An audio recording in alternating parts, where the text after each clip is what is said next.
Robin Beeman is a marine geologist. They'd be looking at the current flow in the area and trying to backtrack and follow along that path. And they would be working out how far would the currents have taken those pieces of debris, if they in fact are debris, where would they have floated to? And that's how they would actually start pinning down this search area to where it is now. Police have arrested 6 people and seized drugs and over £300,000 in cash following raids across Buckinghamshire yesterday morning. 2 men were arrested in Aylesbury, 1 man was arrested in High Wycombe, and 2 men and a woman were arrested in Milton Keynes. Thames Valley Police say the arrests will make a significant impact on organised crime groups operating in the region. European Union leaders meeting in Brussels have agreed to extend sanctions in protest at Russia's annexation of the Ukrainian region of Crimea. A further 12 senior Russian officials will face travel bans and asset freezes. Plans are also being drawn up for economic sanctions if Russia doesn't back down. More than 100 women wearing hijabs will be going to a Luton Town match tomorrow. They'll be heading to Kenilworth Road as part of a campaign to encourage more Asian women to take an interest in football. Iman Rashid is one of the women who'll be in the crowd. She says people are still surprised by the fact she's a football fan. I do get people that kind of look at me and go, oh, you play football? But it's kind of like, it's gone more of a, oh, you play football, can I come with you now? Or if you'd come out for training, they'd look at you first and be like, oh, what's she doing here? But then once you got the ball and once you started playing, it was like we were all the same, we were all equal.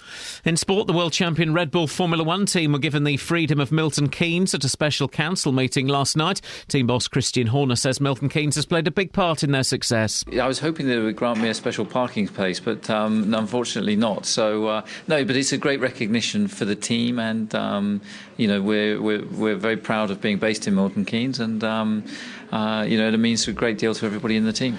The weather, sunny spells, but feeling colder with some heavy showers later in the afternoon and overnight. A maximum temperature 11 degrees Celsius. And you can get the latest news and sport online at bbc.co.uk/3 counties. BBC Three Counties Radio's big tour of beds, hearts and bucks. I would home in on our sense of community, our can-do attitude in the town. Inviting everyone to where you live. There's always somebody to say hello to, there's always somebody popping into, there's always something new in the shops. All this week, we're featuring Newport Pagnell. The friendliness, the community spirit, the well-being. The big tour of beds, hearts and bucks. BBC Three Counties Radio. It's Friday. I'm feeling it today. I'm really feeling it today. I got a cold coming, you see. That's what it is. Didn't sleep and I got a cold. Got a cough and the nose thing, isn't it? The nose thing. Doesn't matter. It doesn't mean I'm going to give you any less than usual. I will still be firing on 48% today. Don't panic. Lots coming up, including 3 travellers and an illegal campsite, 100 Asian women in a football match, and 2 much hugging. It's the different 2, not the number. Ways to get in touch, facebook.com/BBC3CR. You could send me a cheeky text, and by cheeky, I think you know what I mean, 81333, starting at 3CR, or you can give me a call, 08459 455 555. Across beds, hearts and bucks. This is BBC Three Counties Radio. Explosions everywhere. And coming up in a few minutes, guys, Paul Scoins. We built this city. We built this city on rock and roll. Built this city. We built this city on rock and roll.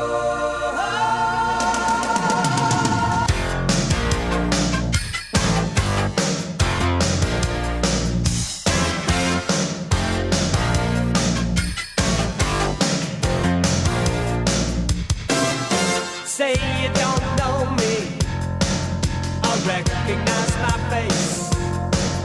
Say you don't care who goes to that kind of place. Knee deep in the hoopla, sinking in your fight. Too many runaways, eating up the night.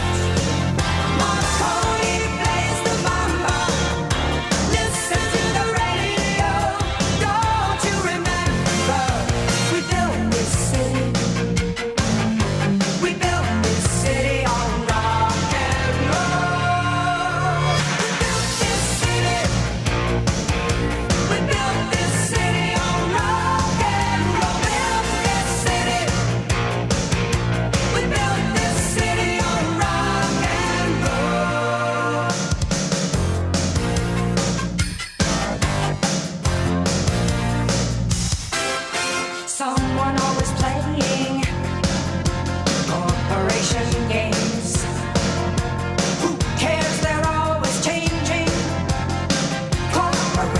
names.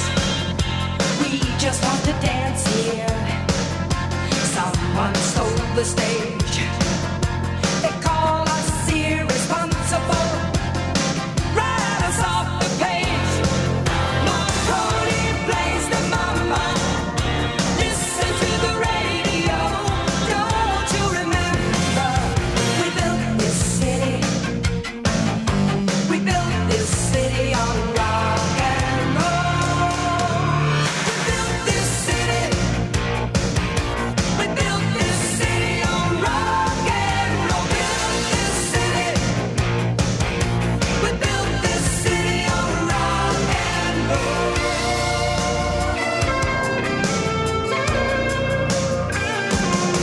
It's just another Sunday in a tired old street. Police have got the chokehold. And we just lost the beat. Who counts the money underneath the bar? Who rides the wrecking ball into our guitars? Don't tell us you need us, 'cause we're the simple fools looking for America, crawling through your schools. Looking out over that Golden Gate Bridge on another gorgeous sunny Saturday night, seeing that bumper to bumper traffic. Don't you remember? It's your favorite radio station in your favorite radio city, the city by the bay, the city that rocks, the city that never sleeps. Marconi plays the mamba. Listen to the radio. Don't you remember? We built this city. We built this city on rock and roll. We built this city. We built this city on rock and roll. Built this city. We built this city on rock and roll. Built this city.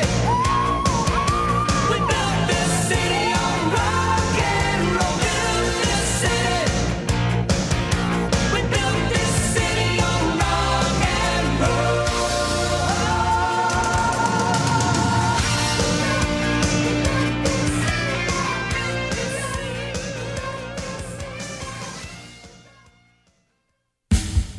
On FM, AM, online and digital radio. This is Iain Lee. On BBC Three Counties Radio. Now, 5 years ago, travellers set up an illegal camp on the Greenbelt in Princess Risborough. The town's more permanent residents say the procedure that has to be followed to evict them is hopeless.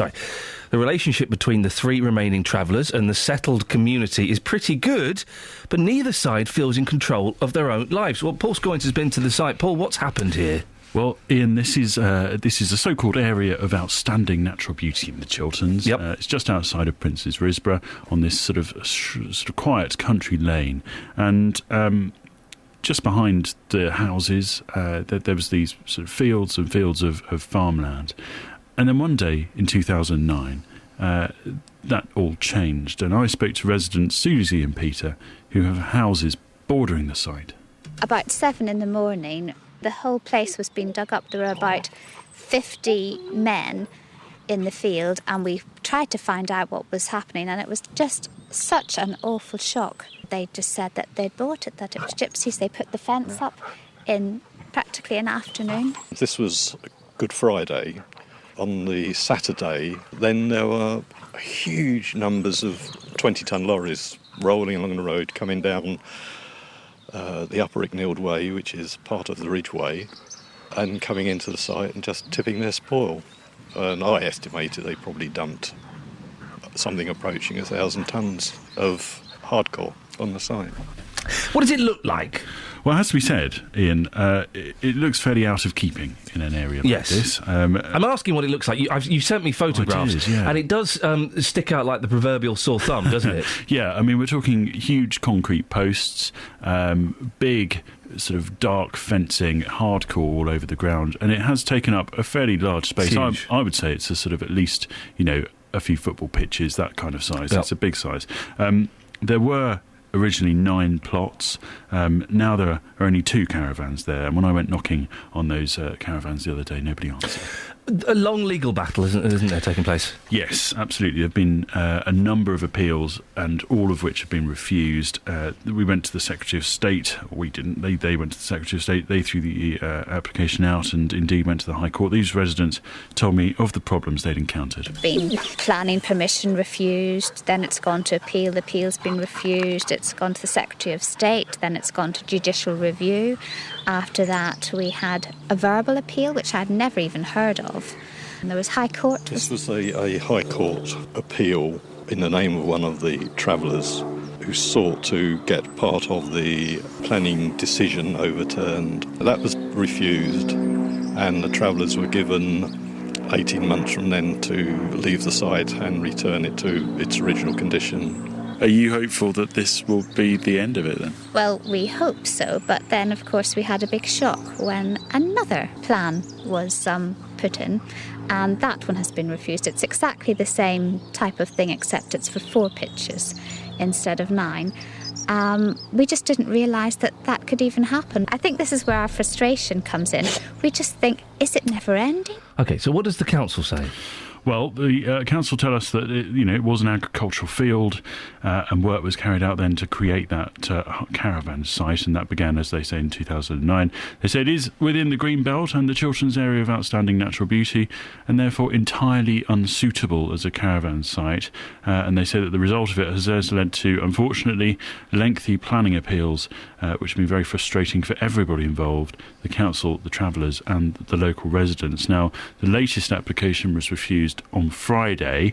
The travellers now have 28 days to appeal that, and the reason for that was basically harm to the greenbelt. They say as a council they're nearing the end of the process, they hope, and the travellers will have to make good the site by January 2015. And they say that they need to make it good right back to the beginning. So it could still drag on for quite a while. Oh, that's absolutely the problem. What about the travellers? Well, I left a card at the site, and actually they did call back and said that there are only now 3 people on the site, one of whom had had a stroke some time back, and they wanted to move on. In fact, actually, he had gone off the site for the time being, but returns frequently. The lady said that they'd like help with finding a new home, perhaps even a sheltered home, like a settled community, if you like. Residents along the lane have been helping the travellers with their applications, and I think they do genuinely feel sorry for them, especially with ill health. However, they told me they feel that the travellers really shouldn't have moved there in the first place, and they have no rights to be there. We're in limbo. Because we keep waiting for the outcome, we don't know what's happening, and we keep thinking the outcome will be just round the corner, and then that's put back. So basically, we can't make any plans for the future because we don't know what the future holds. We just can't move on. You couldn't sell your house now? We couldn't sell our house now. We've retired. We retired about 5 years ago, and we think about downsizing. We can't do it. If through illness we were forced to do something, we'd be in deep trouble. Paul Scoins there with the residents of Princess Risborough affected by the traveller site at Hemley Hill, and we hope to talk to the travellers about their plans later. One thing I learnt during that piece, Paul, if you don't mind me saying so, you've got cards, have you? You've got business cards? Yeah. Do you want one? I'd love one. Really? Probably best to save it, actually. Travel news for beds, cards and bugs. BBC Three Counties Radio. Good morning. Looking on the speed sensors, things are a little slow in Cheshunt. Half High Lane is struggling as you approach the A10. And also in Cuffley, Plough Hill is slow as you head towards the station. Major routes all looking good at the moment. The M1 and M25 running well. I'm Alice Glossop, BBC Three Counties Radio. Thank you very much. Just in the nick of 6:16, Friday, the 21st of March. I'm Iain Lee. These are your headlines on BBC Three Counties Radio. Residents in Buckinghamshire, where an illegal traveller site has again been refused planning permission, say the last 5 years have left them in limbo. The site behind homes on Hemley Hill in Princess Risborough appeared in 2009. The search has resumed in the southern Indian Ocean for the missing Malaysian airliner. The focus moved to the area after the Australian government released satellite images of 2 large objects floating in the water. And in sport, the world champion Red Bull Formula One team were given the freedom of Milton Keynes at a special council meeting last night. Well, let's hope they don't drive their sports cars freely through BBC Three Counties Radio.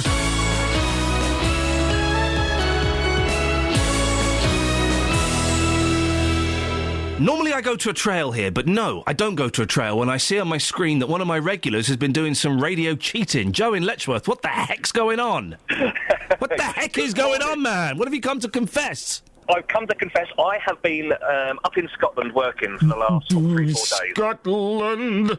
And as well as been asking people about their referendum, what they think about it, I've also... Oh, yeah, but that's exactly what they wanted. Some cockney going, all right, geezer, what do you reckon? Do you want to be in or out, geezer? Do you know what?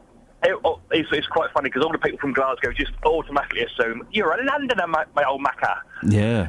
But no, anyway, I've been listening to like all the local BBC radio stations on the way up and the way down. I'm so sorry that you had to do that. I would be as well, because they're just not punchy as BBC 3CR, you know? They just haven't got that ba-ba-boom that we've got. Give us some... Look, listen, we shouldn't diss our BBC colleagues, but come on, let's diss our BBC colleagues. Give us some of the names of the radio stations that were rubbish.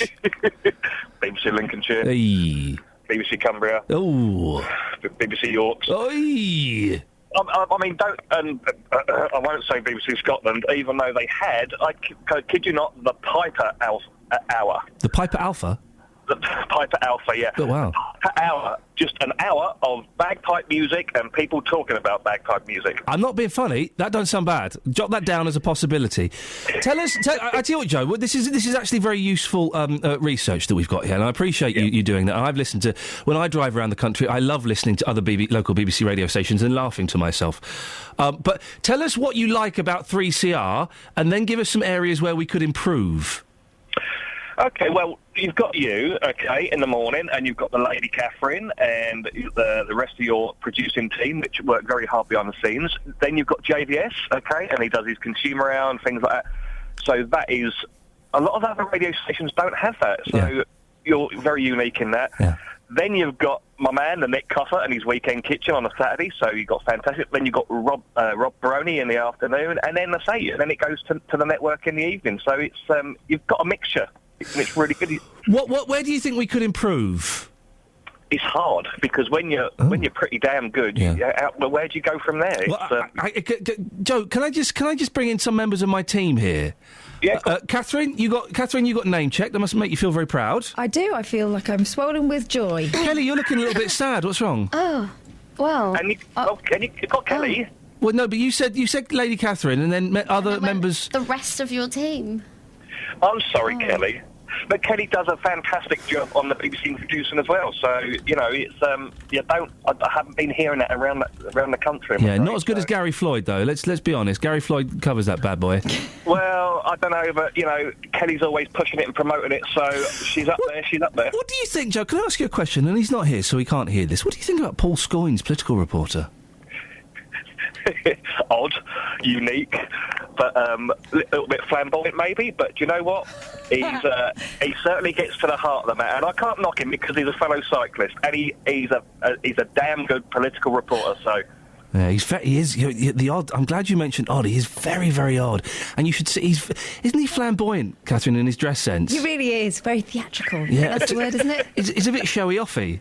He wears like mustard trousers And elbow pads. Yeah. There's nothing wrong with that. But like I say, I'm just glad to be back in the heart of the Three Counties. Right, listen, Joe, you've earned yourself something we don't normally do here. You get to introduce Eddie Grant and Electric Avenue, and I don't think we've had any other caller who's been allowed to do that, not since the dark days of the Leatherman. So, Joe, over to you. Introduce Eddie Grant and Electric Avenue, please. Well, fellow BBC BBC Get it right, mate. Get it right. Get the station right. BBC 3CR introduces Eddie Grant and the one and only Electric Avenue. Thank you, Joe. I don't think he's technically we're introducing him. I think people are aware of Eddie Grant's slightly bland early 80s reggae, but, thank you, Joe. Boy!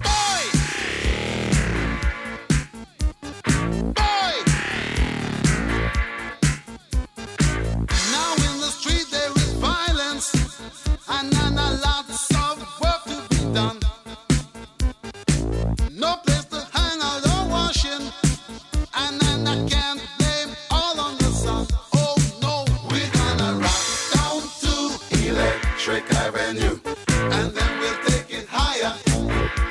Oh, we're gonna rock down to Electric Avenue. And then we'll take it higher. Working so hard like a soldier. Can't afford a thing on TV. Deep in my heart I abhor ya. Can't get food for the kid. Good God, we gonna rock down to Electric Avenue. And then we'll take it higher. Oh, we gonna rock down to Electric Avenue. And then we'll take it higher. Oh no. Oh no. Oh no. Oh no. Oh no. We're gonna rock down to Electric Avenue. And then we'll take it higher. Oh, we're gonna rock down to Electric Avenue. And then we'll take it higher. Who is to blame in what country? Never can get to the one. Dealing in multiplication. And they still can't feed everyone. Oh no, we're gonna rock down to Electric Avenue. And then we'll take it higher. Oh no, we're gonna rock down to Electric Avenue. And then we'll take it higher. Oh, out in the street. Out in the street. Out in the daytime. Out in the night. Oh, we gonna rock down to Electric Avenue. And then we'll take it higher. Oh, we gonna rock down to Electric Avenue. And then we'll take it higher. Out in the street. Out in the street. Out in the playground. In the dark side of town. Oh, we gonna rock down to Electric Avenue. And then we'll take it higher. Hey, we gonna rock down to Electric Avenue. Oh yeah, rock it in the daytime. Now, I've got the wrong thing. Bear with me, hang on. Take it higher. Electric Avenue. Now, how do you get more Asian women into football? Well, you sit them in the Oak Road end at Kenilworth Road, apparently. More than 100 women from the local South Asian community will be treated to an afternoon in the stands at Luton Town versus Chester tomorrow as part of an initiative entitled From Headscarves to Football Scarves. Well, Justin, you've been out speaking to Luton fans, haven't you? I have. It's an interesting idea, this one. For me personally, it almost feels a bit like a school trip, bit too forced. So most fans saying, it's great for the community to come together, but some of them feel like it's a bit too obvious. And it's not a racist thing, but I think some people going there tomorrow could have the mickey taken out of them. But here's what Luton Town fans have had to say to me. There's no problem about that whatsoever, and I think it's great for football. I mean, how often do you see Asian members of the community going to matches at Kenilworth Road? I've seen a couple, but not many. Not at all. We're talking, what, two or three out That's of, what, right. 7,000 or 8,000? That's right, yeah. It's important for the club if they want to move forward. They've got a great catchment area here, haven't they? Of course they have. Absolutely brilliant, yeah.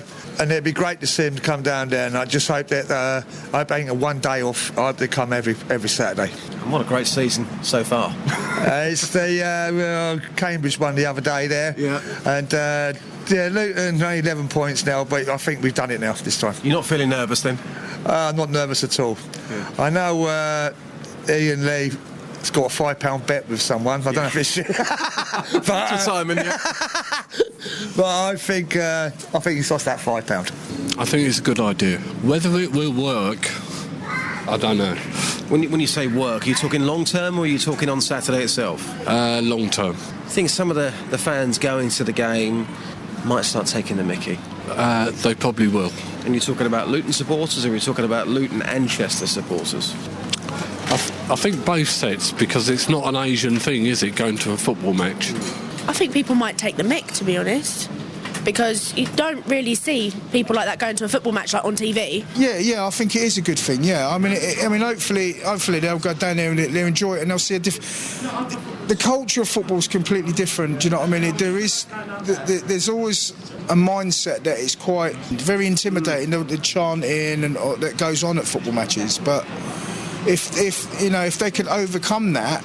I mean, obviously, there's a big thing about the racism in football. Well, I'm joined now by Butch Fazal, who came up with the scheme. He's chairman of the National Asians in Football Forum. Morning, Butch. Morning. What's the thinking behind this? I'm still taking in some of those comments. Go on, respond to them. Go on. Yeah, well, okay, I will actually. I hope that when I take these ladies down there, that and it is predominantly ladies as well. That's the one point I want to make to you, that it's not just the Asian community. The Asian community in general, although that chap said there's only 2 or 3 come along, in actual fact we've had a scheme with Luton Town now for over 5 years, in which we've had regular, not only a couple of free tickets, but also we've now increased the season ticket holders. South Asian community actually are season ticket holders at the club as well, and there's quite a few, and they continue to grow, even to the point where we probably have 10 or 15 lads that go to most of the away games as well. So, I mean, that's the first point I want to make. With regards actually taking the mickey, I hope that doesn't happen, because we've had an awful lot of conversations with Luton Town, and I know the stadia is safe, but I also know that, there's an element of banter which I expect. Racist banter, isn't there, quite often? The only football match I've been to was Luton Town versus Millwall. Yeah. Luton Town started a chant to Millwall about them living in caravans, and Millwall started chanting back, "Where's your Taliban?" Yeah. Yeah, I mean, that's just outrageous, and but it happens, doesn't it? Are you not concerned for? There's no point in hiding it. I mean, it's there. So there's. But however, I mean, I hope that on Saturday it's positive, and the guys that were speaking as well about the importance of, and I think everyone knows my view on it. It's not a photo opportunity. It's not a one-day thing. It's about a sustainable, effective programme that's going to stand the test of time. 100 women in headscarves all sat together at a football match in Luton Town isn't a photo opportunity. No, obviously, well, it is, isn't it, Butch? Come on, be honest. That's what people think that it's about, but it's not about that. It's about it's the next generation of supporters, and especially like your reporter said, with regards to the opportunity around actually getting into that community, and I think that's really important. And I think that we've got a real fantastic. This could be the start of something fantastic, and I hope that everybody gets on board.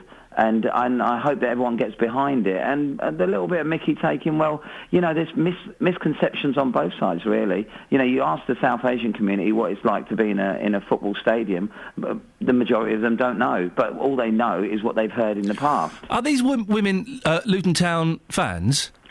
Most of them are, actually. Most of them know about football. That's the most important thing.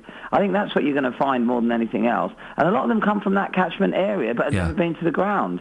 So in many ways, it's going to be an opportunity to actually go into the ground as well. When I say they're Luton Town supporters, it's a bit like every other Luton Town supporter nowadays. I mean, everyone's on board now because there's a bit of a bandwagon. But having said that, if you've been following them for the last 5 years when they've been struggling in the conference, then it's dependent on what you define as supporters. If I'm being honest. How did you choose them, Butch? I put there's a lot of them from my local football club are the parents of the local football club. Some of the daughters are the parents as well, okay? So we've kind of looked at them from lots of different ways, and also Luton Sixth Form college students have come along as well, and are going to be there for the whole, for the game as well. So there's lots of different ways that, we've come to the community. I've put notices out in most community centres and mosques to ask if there were anyone that would be interested. So that selection of supporters has been wide-ranging. Butch, I've got to end it there because we're out of time. I wish you the very best of luck. Maybe we'll speak on Monday to see how it went. Butch Fazal, chairman of the National Asians in Football Forum. Travel news for beds, cards and bugs. BBC Three Counties Radio. In Harpenden, things are building up on the High Street around Station Road and also on the speed sensors in Sherrington. The A509 heading towards Emberton is slow going around the High Street. Also in Bedford, the Bromham Road is starting to build up heading towards the centre of town. Public transport has no reported problems. I'm Alice Glossop, BBC Three Counties Radio. Across beds, hearts and bugs. This is BBC Three Counties Radio.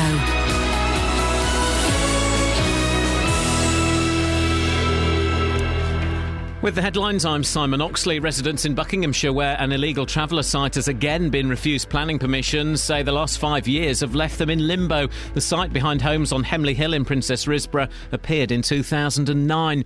Ships and planes have resumed their search for debris that may have come from the missing Malaysian airliner, and police have arrested 6 people and seized drugs and over £300,000 in cash following raids across Buckinghamshire yesterday morning. Thames Valley Police say the arrests in Aylesbury, High Wycombe and Milton Keynes will make a significant impact on organised crime. Three Counties Sports. BBC Three Counties Radio. Tottenham are out of the Europa League after a 2-2 draw away to Benfica in Portugal saw them go out 5-3 on aggregate. Manchester United and Chelsea are in this morning's draw for the quarter-finals of the Champions League. They're joined by Spanish trio Real Madrid, Barcelona and Atletico Madrid, German sides Bayern Munich and Borussia Dortmund, and the French team Paris Saint-Germain.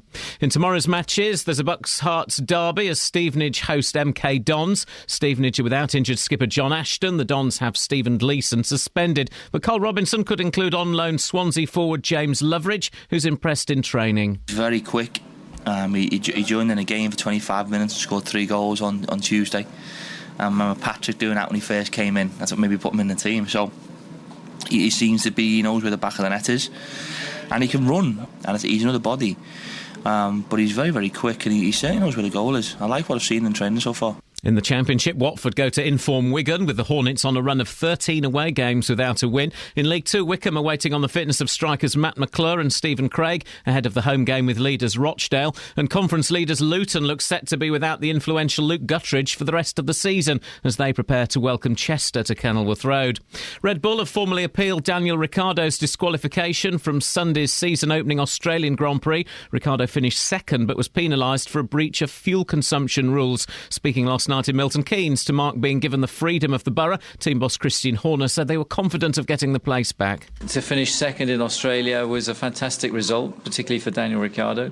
To be excluded was hugely frustrating, but obviously we're going to take that to appeal and feel that we have a strong case. BBC Three Counties News and Sports. The next full bulletin is at 7. Across beds, hearts and bucks. This is Iain Lee. BBC Three Counties Radio. Yes. Morning! Iain Lee, BBC Three Counties Radio. All this week we're celebrating the magic of the Divine Comedy. Why stop now? Everybody knows that I love you. Everybody knows that I need you. Everybody knows that I do. Except you. I told the stars above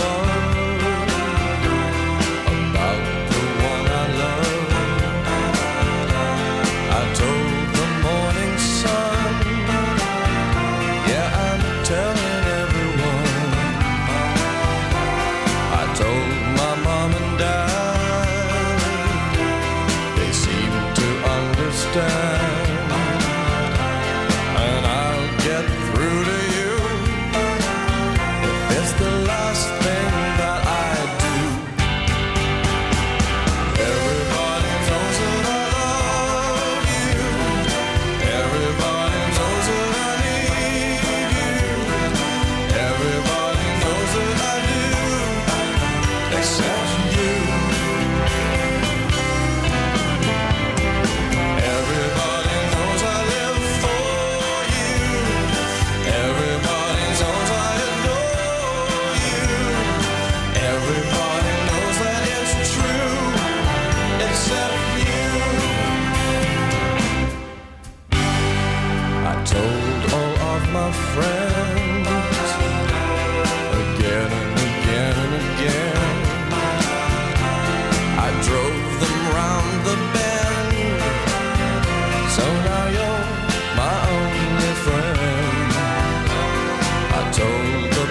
passers-by.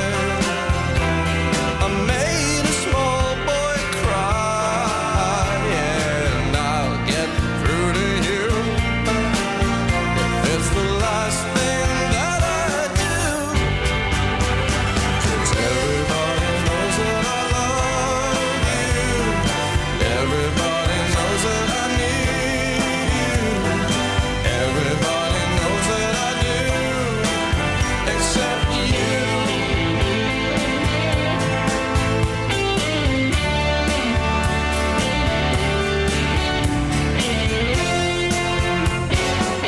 I'm going crazy, baby. What do I have to do? You know I love you, baby. Maybe you love me soon. Everybody knows I live for you, and everybody knows I adore you. Everybody knows that it's true, except you. Except you. Except you. Except you. How come everyone knows except you? Yeah, everybody knows that I love you. Yeah, everybody knows that I need you. And everybody knows that I do,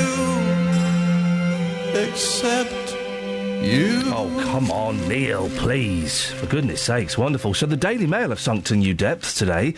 Lorraine Scott, of course, Mick Jagger's girlfriend who killed herself. The front page of the Mail, how the other Stones called Lorraine Yoko. Oh, let's turn to page 11, and maybe it's an affectionate nod towards you. Oh, no, it's not, it's nasty.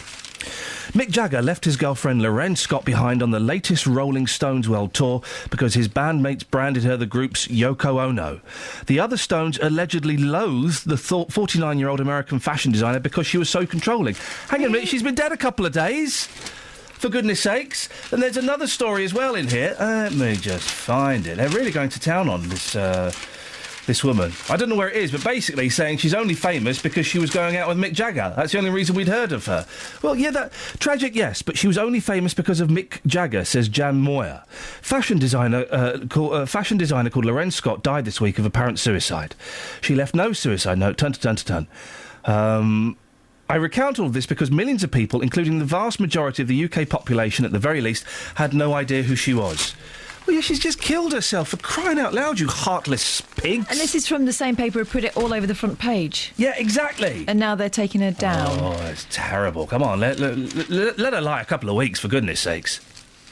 As many as 4 in 10 young children fail to develop bonds with their parents, a new study's found. Poor parenting in the first 3 years of life can hold children back at school. Yeah, we kind of know that, don't we? And lead to behavioural problems. This is called to research on behalf of the Sutton Trust, which is a social mobility charity. The effects continue later in life with insecure children more likely to leave school without further education or employment. Do we really need studies to tell us that it's so important before they go to school to get a decent bond with your child and to talk to them? I kind of thought that was common sense, isn't it? Isn't that the common sense thing that we've... No, apparently not. Lord Tebbett's kind of talking... Well, he's... have a listen to whether he's talking nonsense or not. Food bank users spend money on junk food, says Tebbett. People use food banks to get basic items for free and then spend their cash on junk food, Norman Tebbett claimed yesterday. The Tory former Cabinet Minister said there was a near infinite demand for anything available for free. He was speaking in a House of Lords debate about food banks. Does he know that you have to be referred by social services to get to food bank? You can't just rock up and fill your boot. Yeah, no, it takes ages, doesn't it? Clearly nobody... that's somebody else saying that. OK. Well, having never used a food bank and not being too familiar with people who do, I don't know if what he's saying is the second bit... There is an infinite demand for anything available for free. Well, that's...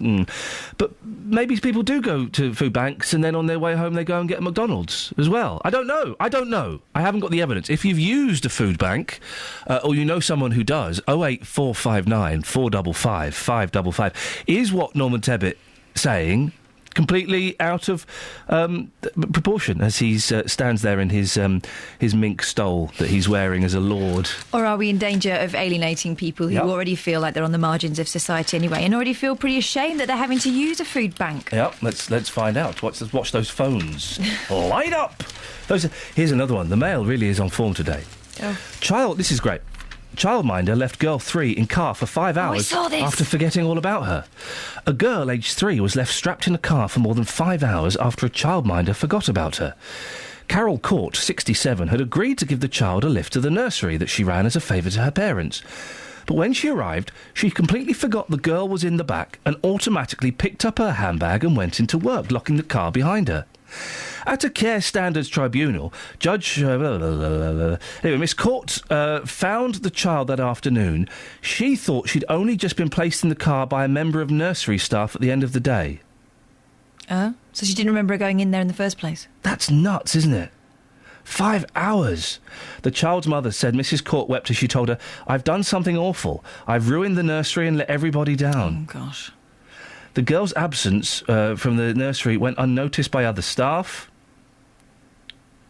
Her mother had phoned the nursery at the end of the day to ask after her daughter and assumed a member of staff was joking when he said he hadn't seen her. That's nuts, isn't it? How can you leave a kiddie? I mean, you know... They fall asleep, don't they? Maybe. I've gone into the house, opened the front door and gone, oh, the boys are in the car. Yeah. But 5 hours... Something would click, wouldn't it? What a muppet. You would hope so. Have you seen this thing about the giant vending machine instead of the village shops in Derbyshire? Villagers have long been accustomed to facing a drive when they run out of basic supplies. This is in the Times. However, help is now near at hand in the form of the country's first automated push-button shop. And there are lots of jolly pictures of nice ladies queuing up to have a look through the window and deciding what they want and peering in that kind of mum way. What's that there? The mum peer. But I think it's a bit sad. Why do you think it's sad? Because for a lot of people, those shops are their point of contact with humanity. If we end up replacing them with a cheaper alternative, which these will be, surely, we lose that, don't we? I've just seen James Corden topless. That's something that's going to be burnt on. He's editing The Sun. He's pretending to edit The Sun today, and so he's taken his top off with loads of other men, Page 3 Sunners. I get the joke. He's fat. That's the joke, isn't it? That's the joke. I don't get Corden. I'm sure he's a lovely bloke now, but there's just something smug about him. Do you get the smugness? Does the smugness rub off on you? A little, and as the daughter of a newspaper journalist, I'm not sure how he'd feel about people just rocking up and pretending that they're editing his paper. It kind of denigrates the whole profession, doesn't it? He's pretending, isn't he? There's loads of pictures of his... where is the pictures of his... Oh, there's Pamela Anderson's boobs. There's a picture of him. Oh, here we go. 9 o'clock. My publicist, Stuart Bell, Centre and I meet Sun Supremo Dave. 12 p.m. Chairing morning news conference as executive pitch possible articles to me. 1 p.m. Daily planning. 2 p.m. Strip for Page 3. 3 p.m. Go over the photo script for Dear Deirdre. There you go. Job done. Newspaper. Unbelievable. Travel news for beds, cards and bugs. BBC Three Counties Radio. The M25 anti-clockwise is building up around junction 20 for Kings Langley, and also heading from St Albans towards the M25, North Orbital looking slow at the junction 21A roundabout to join the motorway. And in Harpenden, things are slow in both directions on the High Street at Station Road. And the A5 is building up northbound as you approach Dunstable. Public transport has no reported problems. I'm Alice Glossop, BBC Three Counties Radio. Thank you, Alice. 6:45. It's Friday, the 21st of March. I'm Iain Lee. These are your headlines on BBC Three Counties Radio. Residents in Buckinghamshire, where an illegal traveller site has again been refused planning permission, say the last 5 years have left them in limbo. The site behind homes on Hemley Hill in Prince's Risborough appeared in 2009. The search has resumed in the southern Indian Ocean for the missing Malaysian airliner. The focus moved to the area where after the Australian government released satellite images of 2 large objects floating in the water. And in sport, the world champion Red Bull Formula One team were given the freedom of Milton Keynes at a special council meeting last night. Right, let's get the weather. Beds, Herts and Bucks weather. BBC Three Counties Radio. Well, James Corden might want to put his clothes back on again, as it's going to be noticeably colder today. Fairly bright, though, with some sunny spells around, but we're joined later on by some blustery showers. And believe it or not, we may even see the odd snowflake today. We'll have fresh southwesterly winds, with temperatures reaching 11 or 12 degrees Celsius. And tonight we've got some clear spells, holding on to those blustery showers, so perhaps some more winteriness through the night. Certainly a chilly night, with temperatures down to 2 or 3 degrees. And tomorrow, a very similar day, although we'll probably catch those showers a little earlier on. And again, probably some winteriness, particularly on higher ground. Temperatures up to about 11 degrees Celsius. And pretty much the same for Sunday. We're looking at possibly even a severe frost overnight Saturday into Sunday. And then on Monday, we've got a ridge of high pressure, so it's a short-lived period, though. For that day, you can imagine it's a sort of sunny, chilly winter's day, though. On Tuesday, perhaps some early rain, although it looks like it could just be cloud by the time it gets to us, and then becoming milder again towards the end of the week. That's your latest forecast.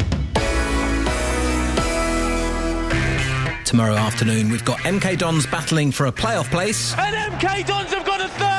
And Stevenage trying to climb out of the bottom four. Graham Wesley will be fuming with that one. So 3 points mean more than ever when they meet. This next 7 days will define who we are as people. This is my greatest achievement as a manager up to date. The local game is always one that gets the fans up, and we look forward to that. And if we get 3 points there, we'll be in good shape. We'll have live commentary on Stevenage versus MK Dons, as well as Watford and Luton. Towards Merkel. Merkel must score. Merkel does score. It's been tough going for the Hatters in the opening half an hour, but they've made the breakthrough. Three Counties Sport, tomorrow from 2, here on BBC Three Counties Radio.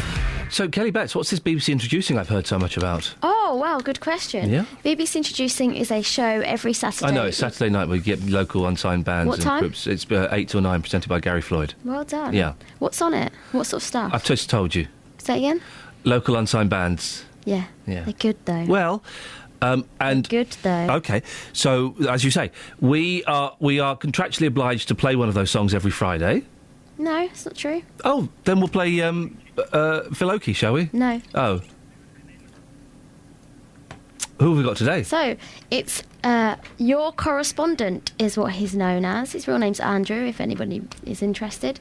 He's from Bedford, and this is his track, The Violin Trees.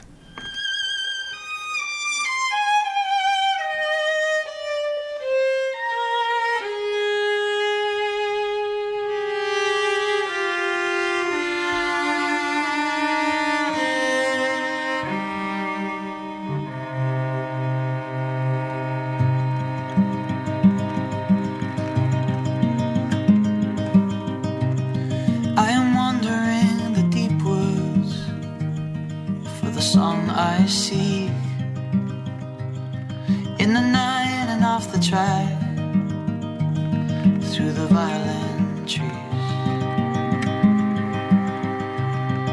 The misted hides a hilltop in this Swiss forest. Search for musical wood, the knots and the twists. Do you hear these notes the same as I? The dark, the light, the deep and the bright. From this spruce that never quite dies, it's the unweaving of time.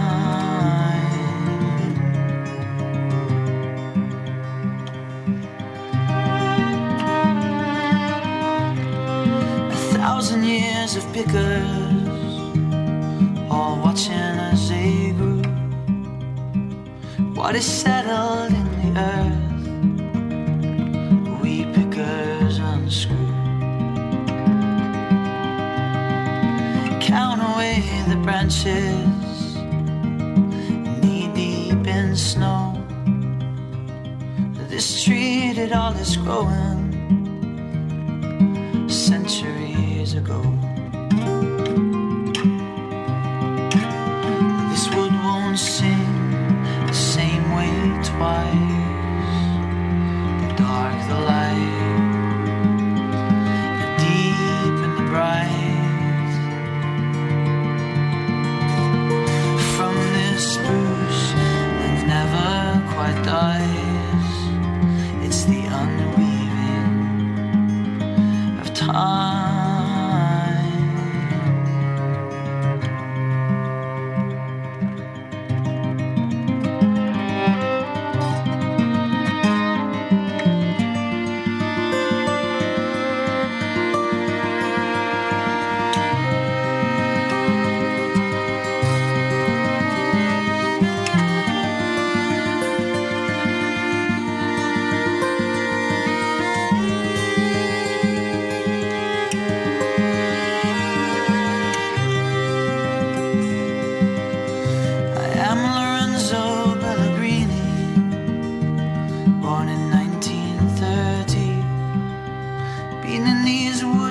Yes, I was 9, and I will never leave. I am gardening this forest with the cuckoos and the bees. I'm waiting for the right time to fell the violin trees. Well, there you go. That was thoroughly decent, wasn't it? That was an interesting little song. It's The Violin Trees. Who is it by, Kelly Betts? I can't remember the name of your correspondent. That was it, wasn't it? And you can hear more stuff like that on BBC Introducing on Saturday nights at 8 o'clock. Across beds, hearts and bucks. This is Iain Lee. BBC Three Counties Radio.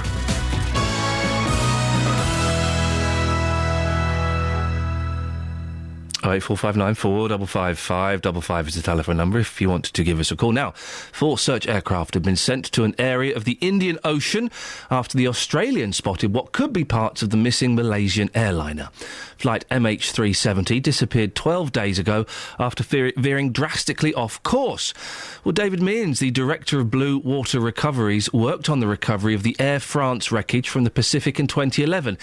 He says another complication for the search is that the plane's black box recorder stops emitting a signal after a month. Sometimes, actually, they don't even last 30 days. So by the time they can actually get the equipment out into this area of the world to start listening for the pinger, you're probably looking at something on the order of about 22 days. So there's probably only a handful of days left, even if they start mobilising this equipment virtually overnight. Well, we can go live now to Kuala Lumpur and speak to our Foreign Affairs reporter, Gavin Lee. Gavin, what's the atmosphere like there, given that we've had so many false leads over the past few days?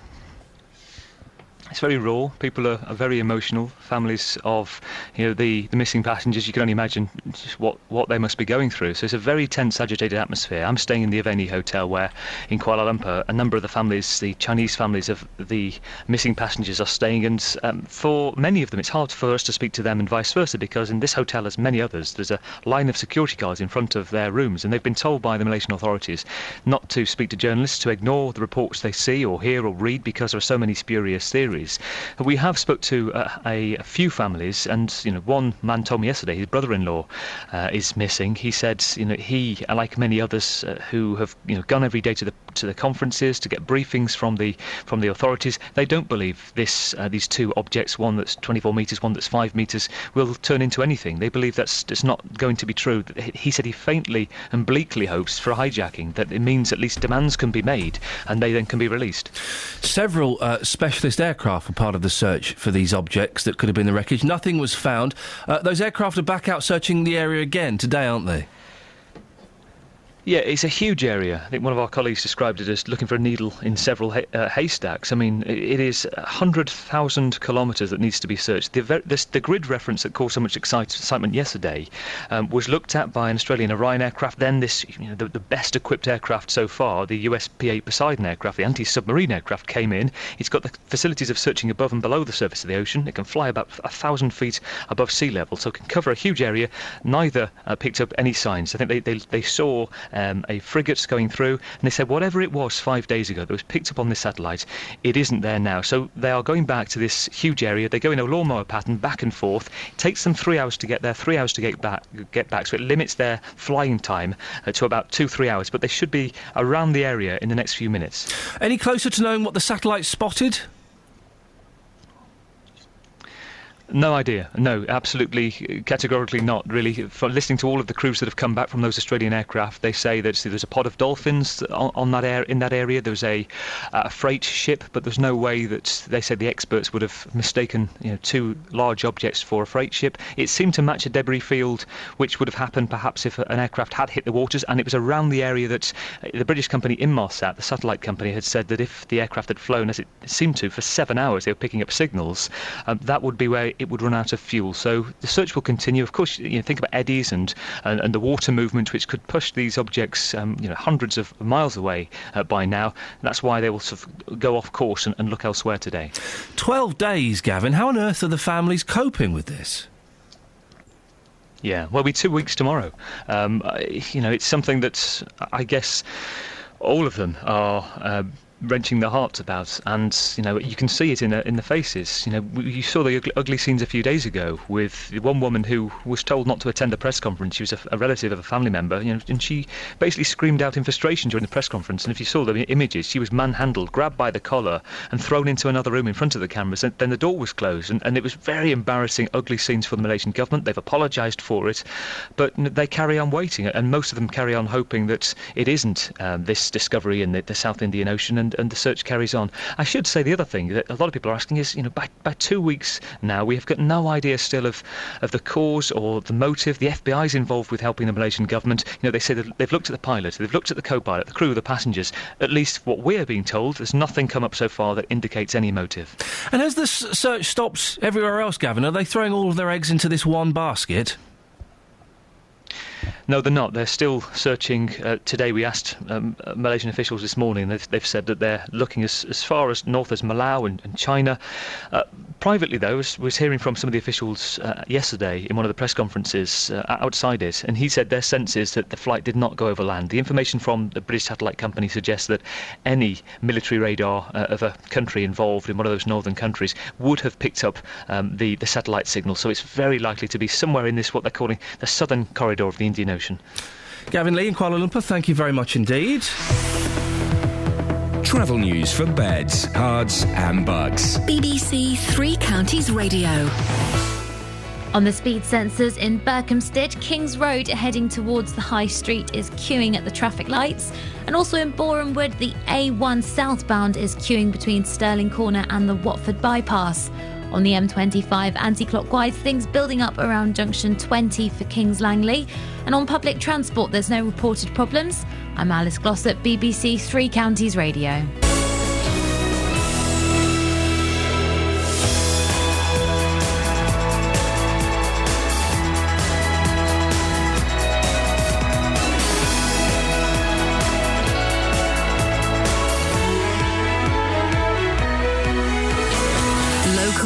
Vocal across beds, hearts and bucks. This is BBC Three Counties Radio.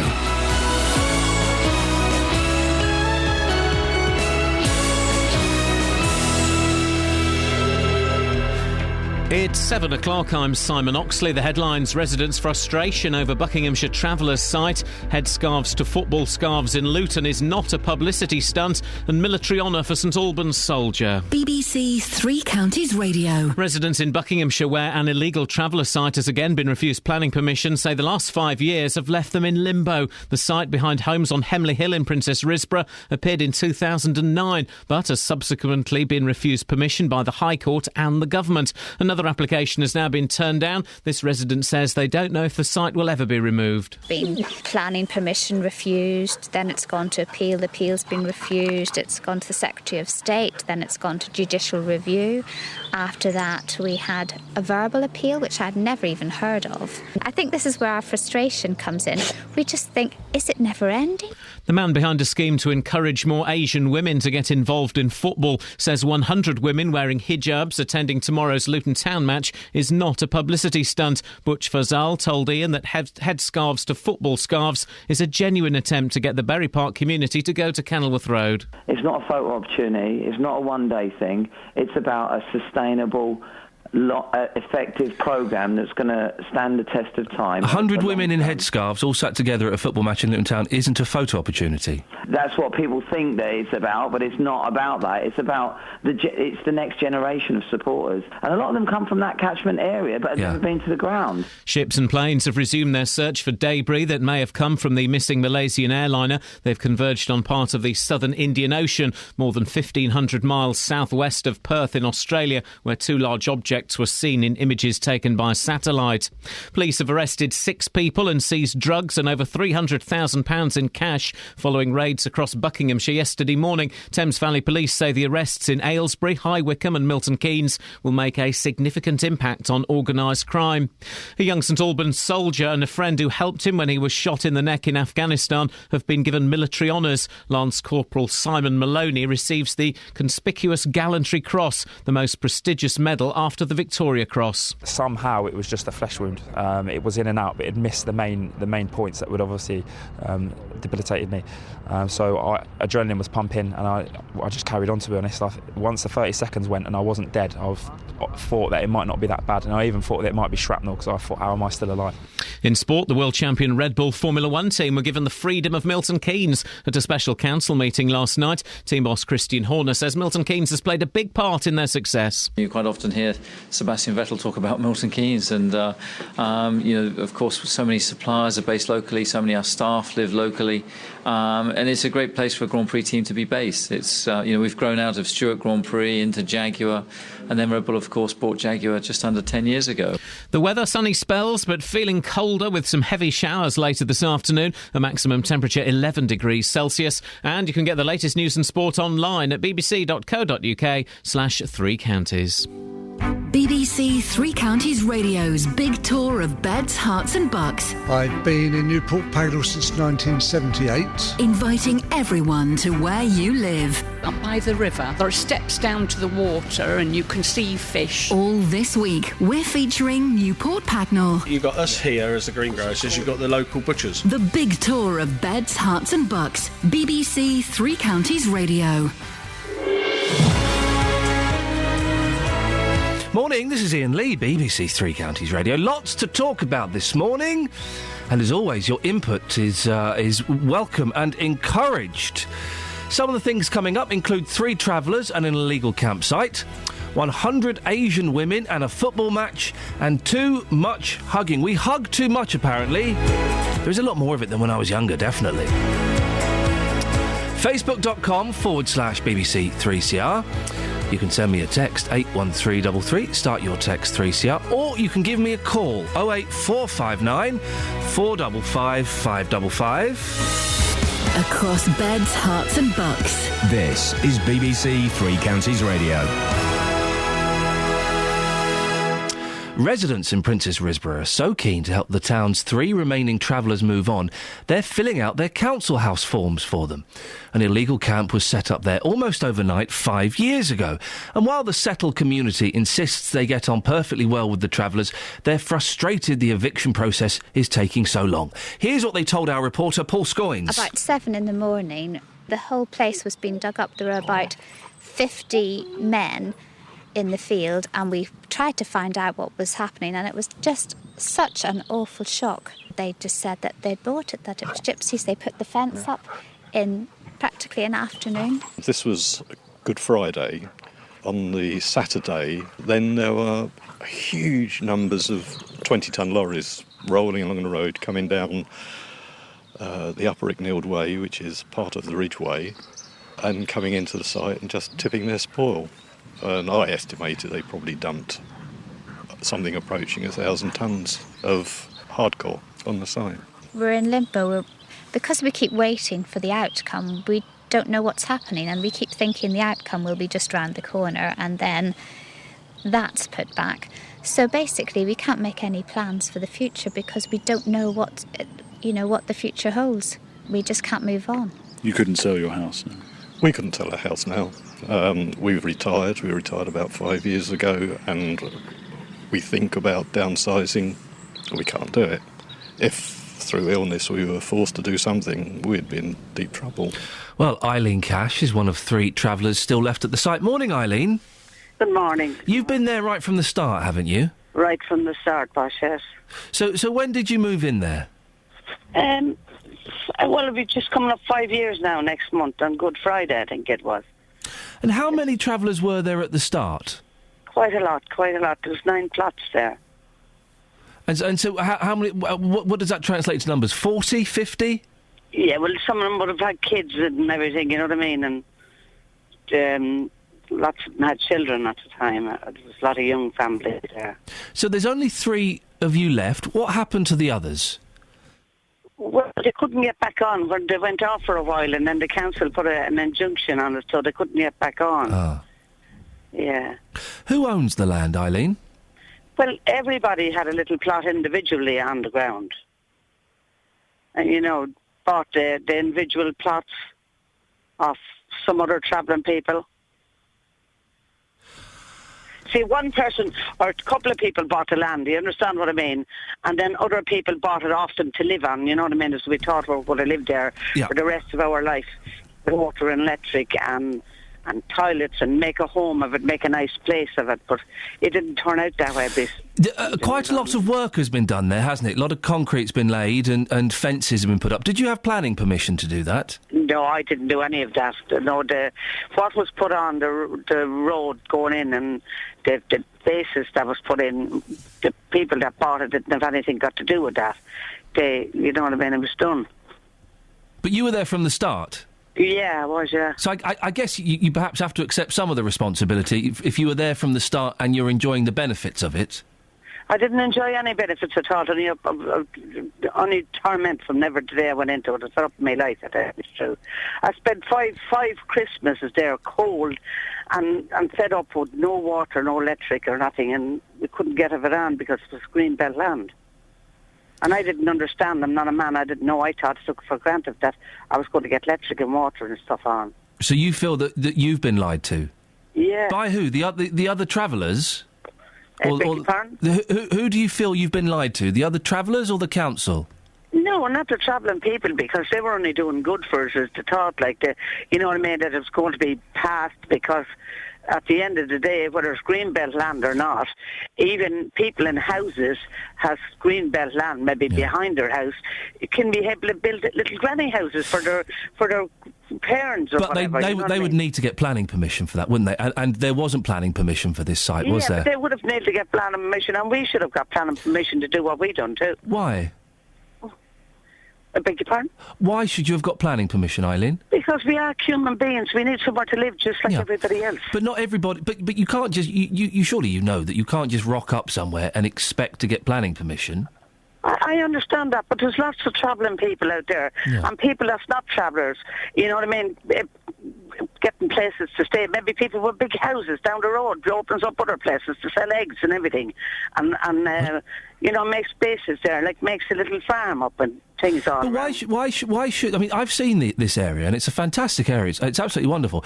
It could be argued that the traveller camp has blighted that wonderful area. Why should people be giving planning permission wherever they fancy?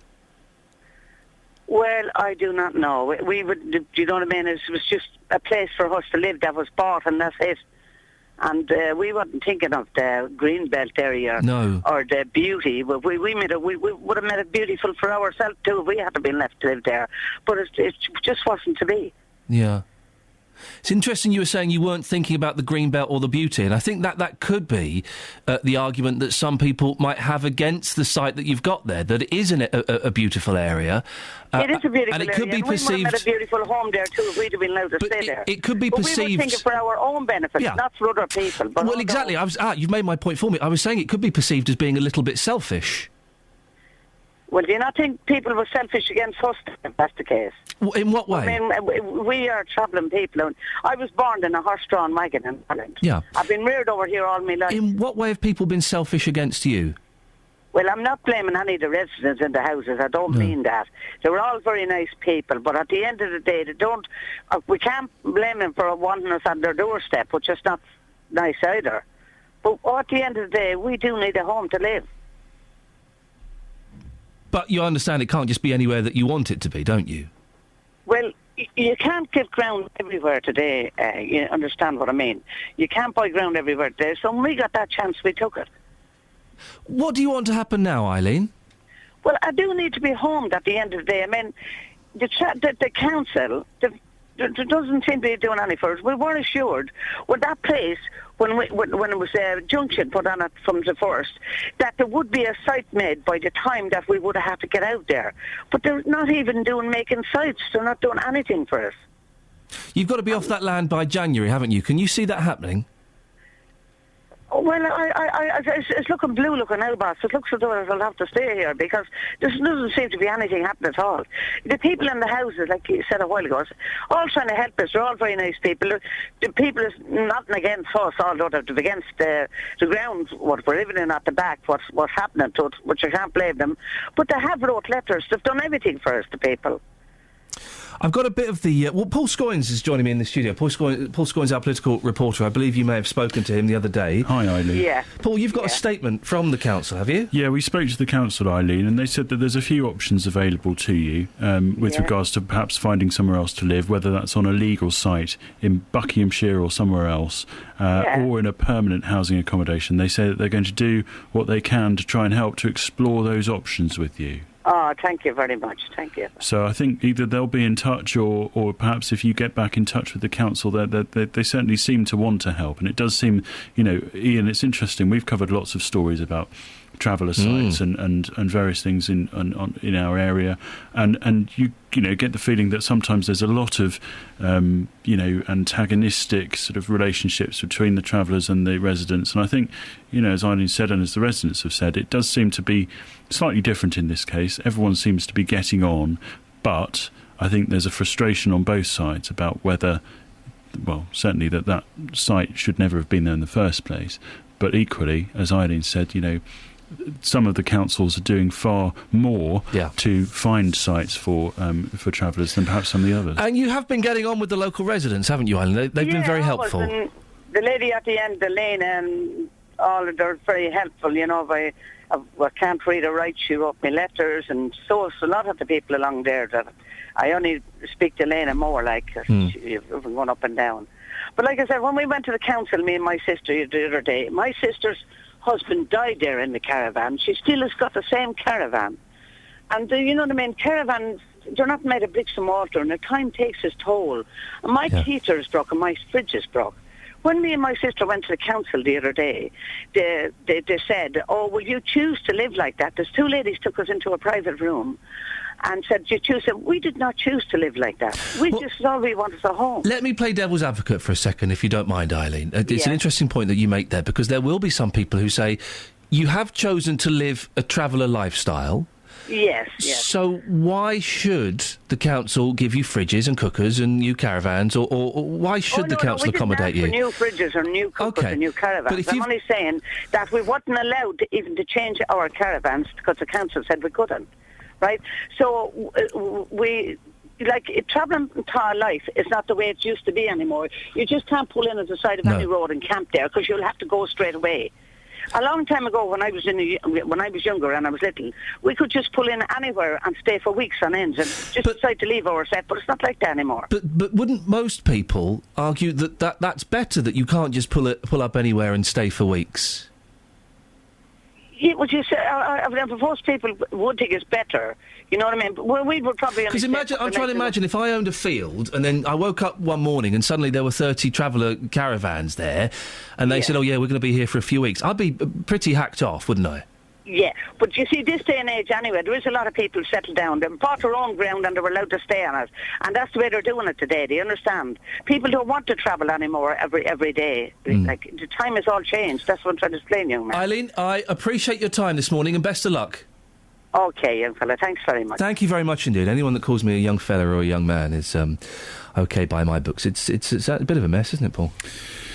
It is, and the fact that it's now gone on for nearly 5 years, and by the time that the ultimate, enforcement notice is going to be served, that's going to be practically nearly going on for 6 years.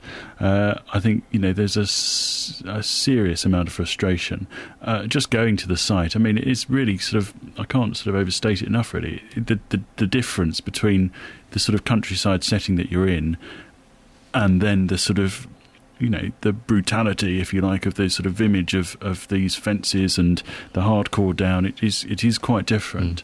I mean, there are other areas in Beds, Herts and Bucks where we've seen councils apply for sites and the consultation process by which that's going through, and that's very controversial. We've covered it in central Bedfordshire.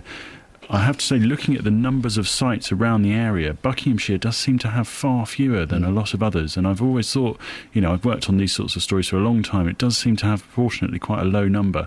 But, all councils are now having to make some really, quick decisions about getting enough in. Paul, thank you very much indeed. 08459 455 555. Let's get the travel news now. Travel news for Beds, Herts and Bucks. BBC Three Counties Radio. At the Clop Hill roundabout, the A6 northbound looking slow on the approach, and also on the speed sensors at the Kidneywood roundabout, both Airport Way and London Road very slow on the approaches to the M1. The M25 anti-clockwise struggling now between junction 17 for Maple Cross and 16 for the M40, and still a little slow around junction 20 for Kings Langley. Public transport has no reported problems. I'm Alice Glossop, BBC Three Counties Radio. Thank you very much, Alice. I'm just getting Paul Scoins' autograph. Very exciting times here at BBC Three. Oh, he signed it Steve. Thanks a lot for that. It's 7:17. It's Friday, the 21st of March. I'm Iain Lee. These are your headlines on BBC Three Counties Radio. Residents in Buckinghamshire, where an illegal traveller site has again been refused planning permission, say the last 5 years have left them in limbo. The site behind homes on Hemley Hill in Princes Risborough appeared in 2009. The man behind a scheme to encourage more Asian women to get involved in football says 100 women wearing hijabs attending tomorrow's Luton Town match is not a publicity stunt. And in sport, the world champion Red Bull Formula One team were given the freedom of Milton Keynes at a special council meeting last night. BBC Three Counties Radio.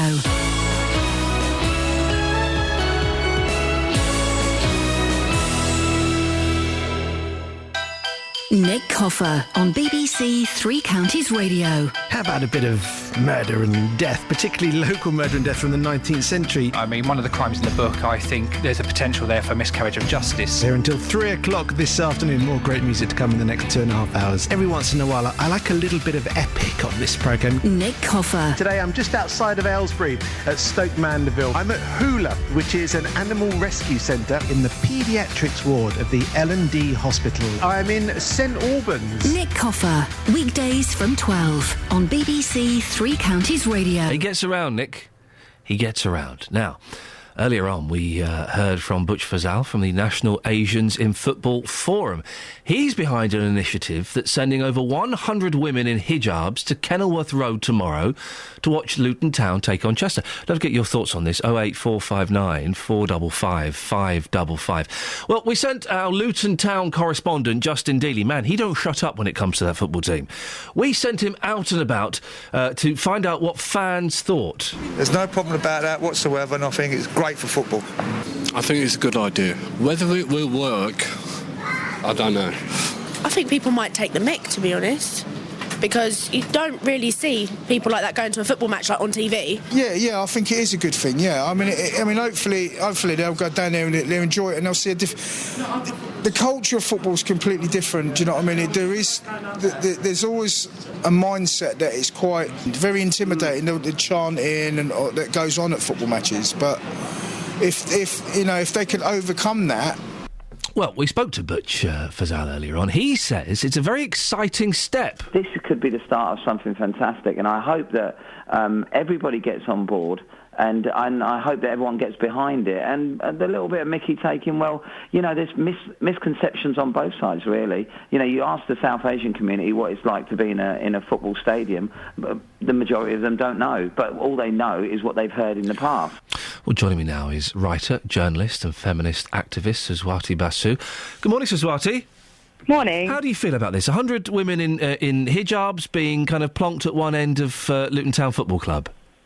Well, I understand sort of the sentiment behind it, but I do think it's a little patronising to sort of have to go into certain specific communities to somehow bring something new to them when they may have chosen themselves not to go to a football match in the first place. Two things there. You say you understand the reasoning behind it. Could you try and explain it to me? Because I'm struggling a little bit. Well, I think there is obviously a dearth of women in sort of sport in general, and also in terms of supporting a local football team. So I do understand that, the sentiment that they're trying to sort of reach out to sort of other communities. But I think there's a misconception to think that just because they don't go to football matches, that they're not necessarily supporting them. And you mentioned there a dearth of women. This is specifically 100 Muslim women, isn't it? Is that exactly. Is that too specific, do you think? Should it just be, we've got 100 women coming along? Yeah, absolutely. There is a dearth of women, as I was saying. We've seen recent polls that even after the Olympics, there's, been hardly any coverage of, women in sports. So I think it's really bizarre to target such a specific community who clearly will stand out for a photo opportunity once they're there. Well, this is it. But Butch said it wasn't a photo opportunity. I think it's naive to think that photos won't be taken. What strikes me as odd, Suswati, is that, as far as I know, they're all going to be sat together in one stand. And so that's kind of more segregation, isn't it? Yeah, absolutely. It'll look quite visible to see 100 women in hijabs in a stadium. Exactly. There's a chance that, they're going to have the mickey taken out of them, unfortunately. So instead of sort of integrating them within the whole football community, which is what they should be doing, they're actually targeting them even more by segregating them.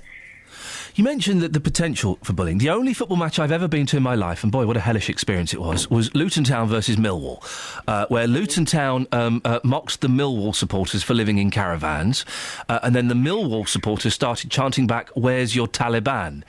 Oh dear. Yeah, I know. I was sat there thinking, I'm actually listening to this with my own ears. It was awful. Are you worried that something like that might happen here, that these women who are completely innocent of everything apart from the fact they're part of this campaign, whatever it is, that they might suffer some form of racial abuse? Yeah, absolutely. I think, it's quite obvious even when you get outside of London that, when you go to a football match, there is sort of a makeup that's quite different to, say, what we see, on the streets of London, quite multicultural and whatnot. Having been to many matches myself, even at Old Trafford, I've seen how very small the community of non-white people go to see these matches. And so, yeah, there is a chance that it will just only sort of exacerbate the situation, and give them the opportunity to sort of name call and whatnot.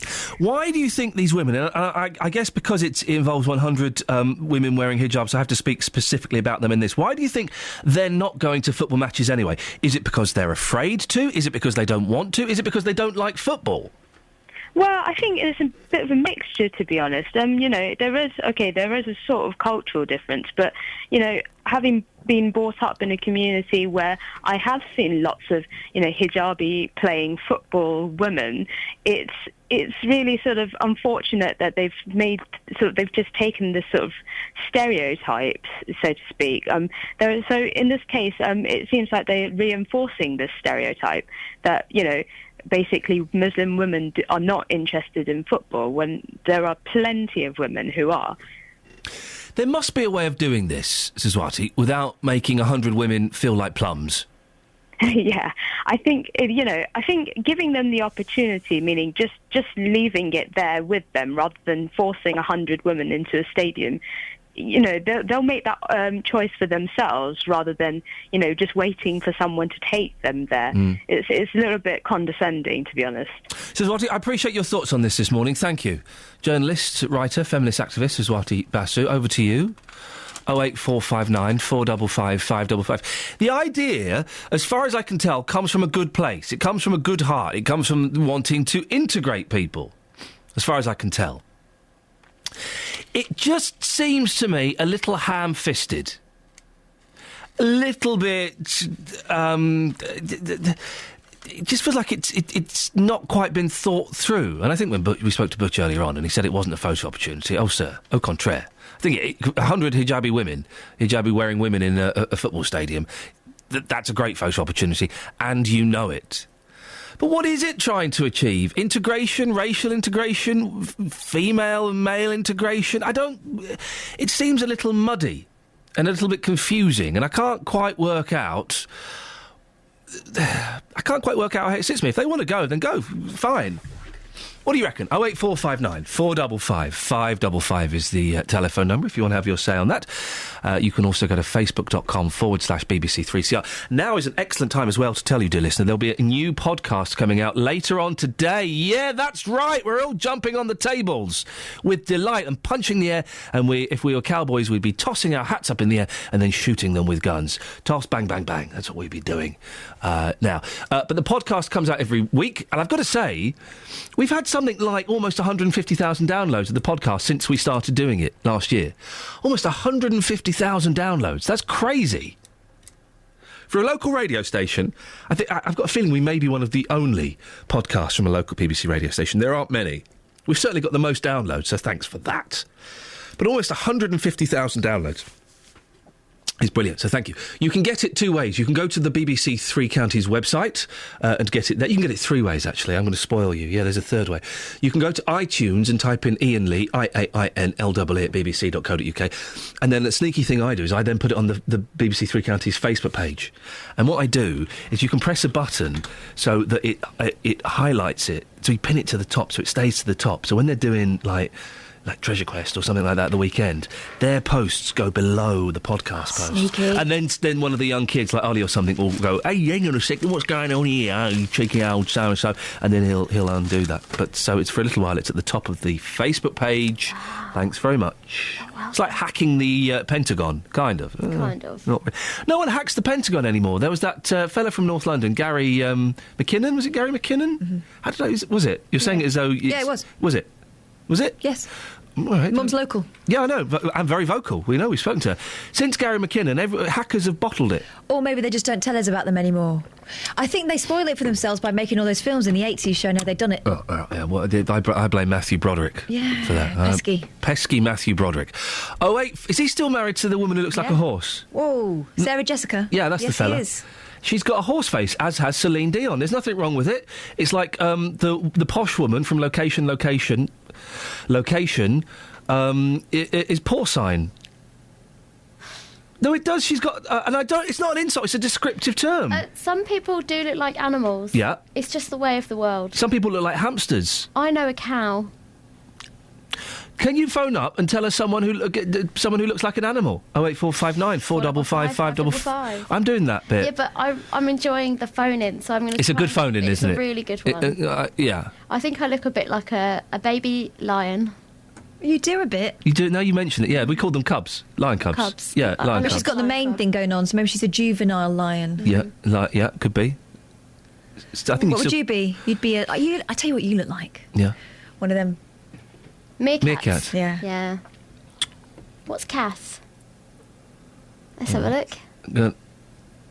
A Labrador. You look like... That's for you, Trucker Chris. All right.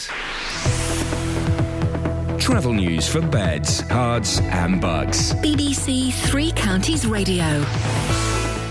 At the Black Cat roundabout, the A1 southbound looking slow now, and also in Cheshunt on the speed sensors, the A10 southbound heavy at the roundabout at the Winston Churchill Way. In Kings Langley, the A41 heavy going as you head towards the M25.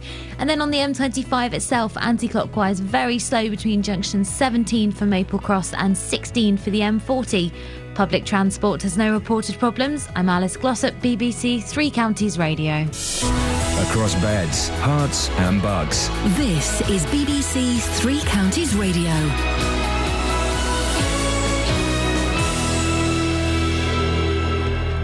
It's 7:30. I'm Simon Oxley. Residents in Buckinghamshire, where an illegal traveller site has again been refused planning permission, say the last 5 years have left them in limbo. The site behind homes on Hemley Hill in Princess Risborough first appeared in 2009.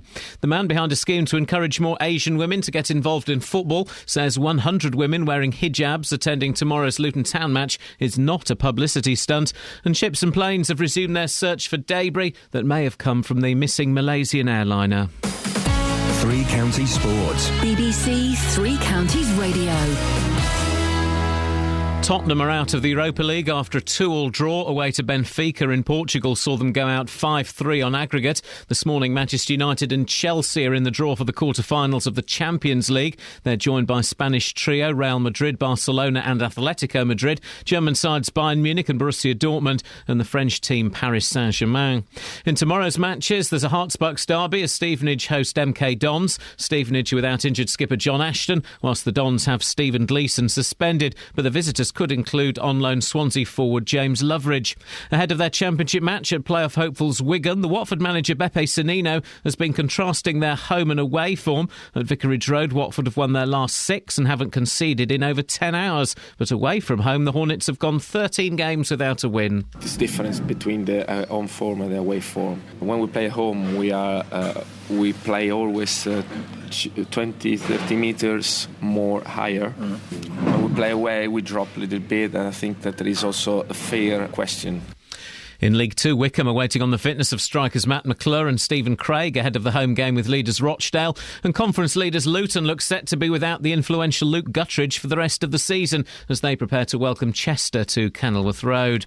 Red Bull have formally appealed Daniel Ricciardo's disqualification from Sunday's season-opening Australian Grand Prix. Ricciardo finished second but was penalised for a breach of fuel consumption rules. Speaking last night in Milton Keynes to mark being given the freedom of the borough, team boss Christian Horner said despite the disappointing start, world champion Sebastian Vettel remains upbeat. Yeah, he's got a great deal of faith in and trust in the team, as we have in him, and of course we've got a few issues to sort out on the powertrain front at the moment, but we're going in the right direction.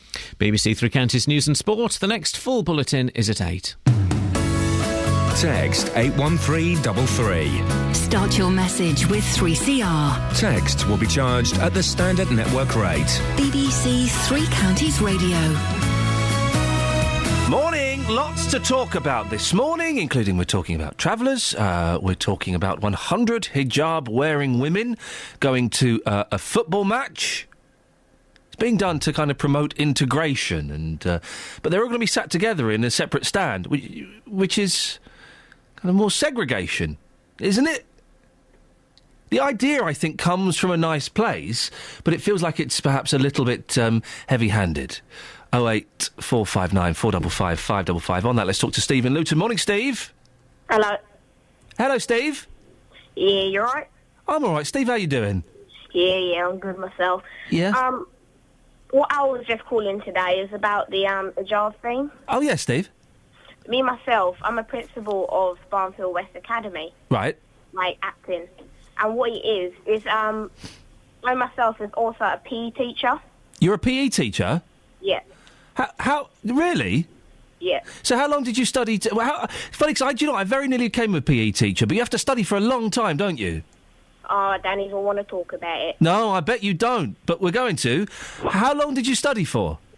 10 years. 10 years to be a PE teacher. And in those 10 years, Steve, what kind of stuff did they teach you?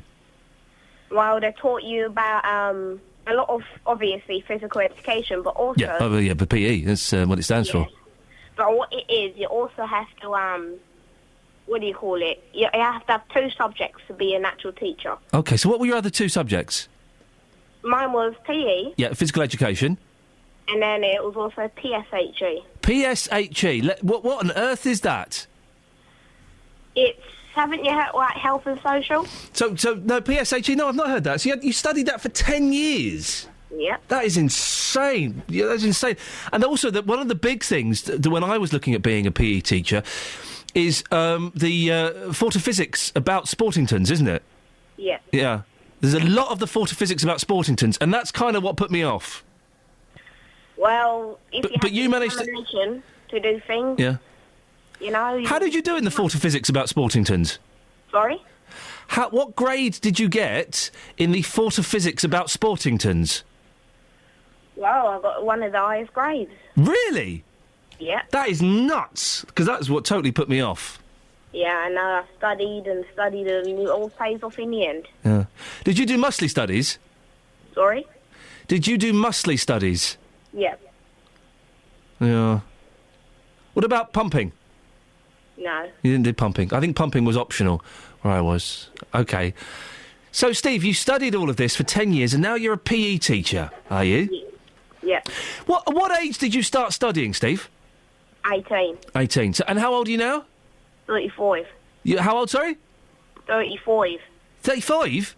Yep. Blimey. And they've not dropped yet? No. No, they've not dropped. Wowzers. OK. So carry on, Steve. What's your point?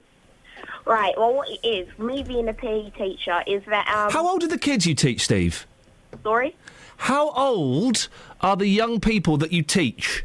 They're all different ages, aren't they? Well, I don't know. I don't know. Are they?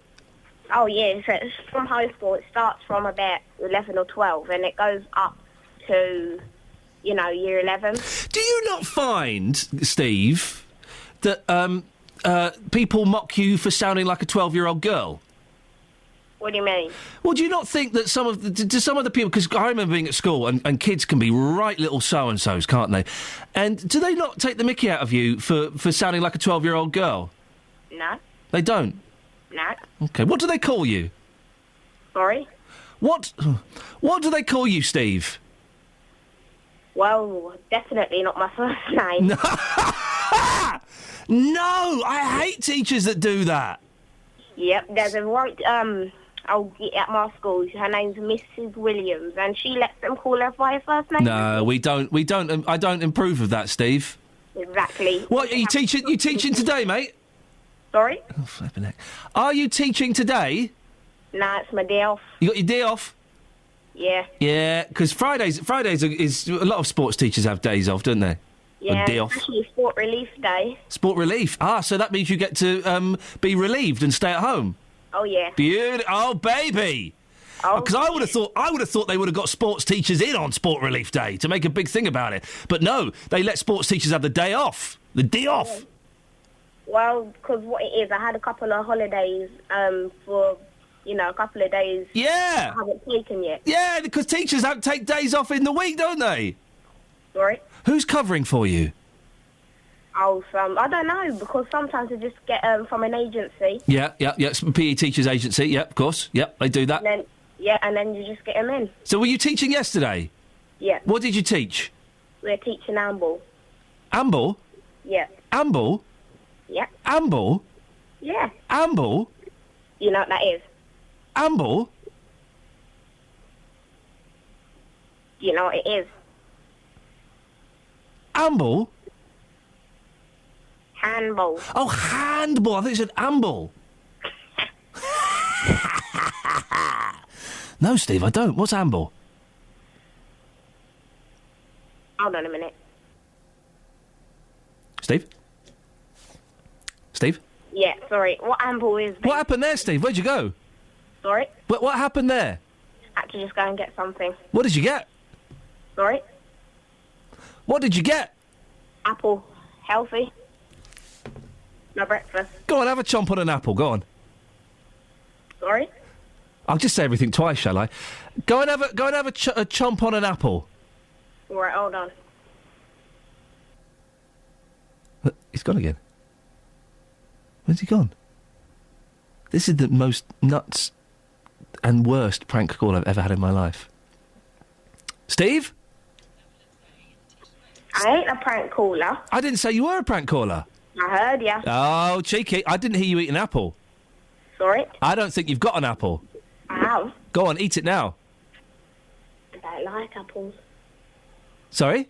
I don't like apples. Don't you like... Yeah, here it is. He's got an apple, Steve. Well, Steve, thanks so much for your call. Yeah, but that's what I wanted to say. Let's go to Dennis in Dunstable. Morning, Dennis. Good morning. What on earth was going on there? I haven't the slightest idea. Who was that young girl phoning up pretending to be the 35-year-old PE teacher called Steve? Yes, well, I didn't want to speak to you in the first place. Just tell Kelly, when I say don't get me in touch, please don't ring me back. OK. But I said... Well, we can... Yes.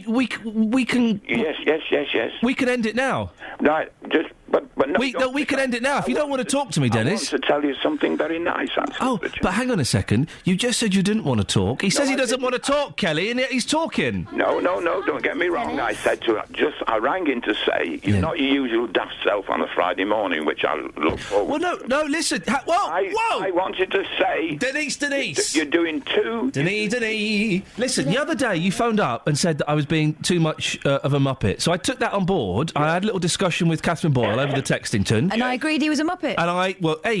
And I have decided I've toned it down a little bit for you. I've toned it down for you, and now you're saying you don't like the tone down me. No, I'm just saying you were brilliant this morning, for once. Oh. I agreed with it totally. Oh. I'm not taking the mickey. OK, where you go? So there, I just said, you were too good. I love it when I can take the mickey, but not this morning. What are you... I have no idea what you're talking about, No, Denise. You've been very nice of it, been sensible. You were sensible like a lady, the traveller. You were sensible about all sorts of things. For once, I agreed with you. I took your criticism on board the other day. I am pleased, then. No, I did. I genuinely did. Okay. Dennis, have you got an apple there? No, I haven't. Oh, I'd love to hear you chomping on an apple. Well, I'll bite the table if you like. Oh, yeah, go on then. Bite a table. Or a pillow.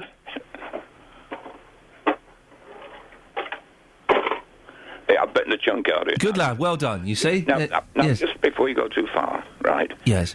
Animals, right? Yes. Look like somewhere in your place, it was a photograph taken of me by the radio control man, where I look like a startled rabbit. The radio control man? Who's that? I don't know, I can't figure. Oh, the fella that came and saw you? Yeah, I don't know his name. Our roving reporter? Yes, right, yes. You don't know his name? No, I've forgotten, totally forgotten. He's forgotten Deals on Wheels? Yes. Forgot J-Dog? It's Jay Dizzle. Short-term memory.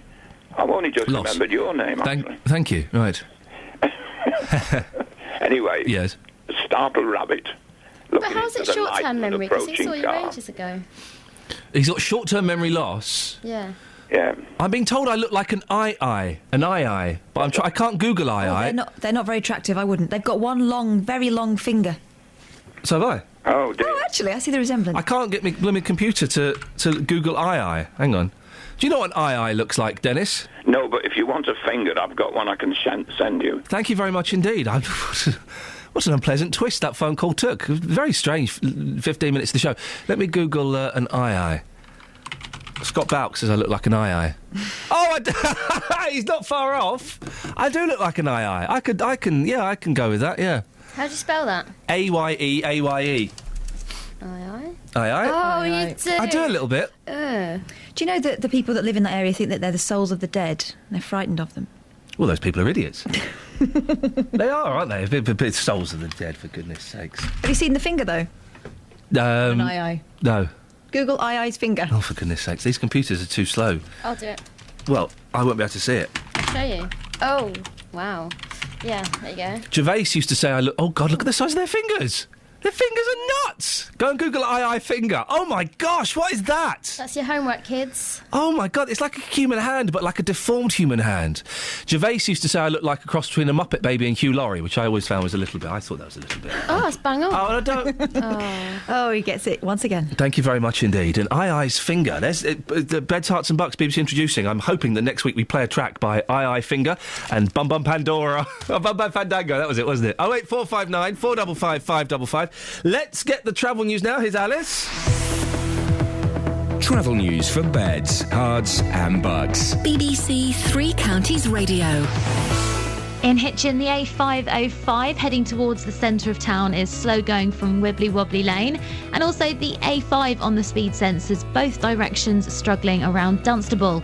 At the Kidneywood roundabout, both the Airport Way and the London Road looking very slow on the approaches to join the M1.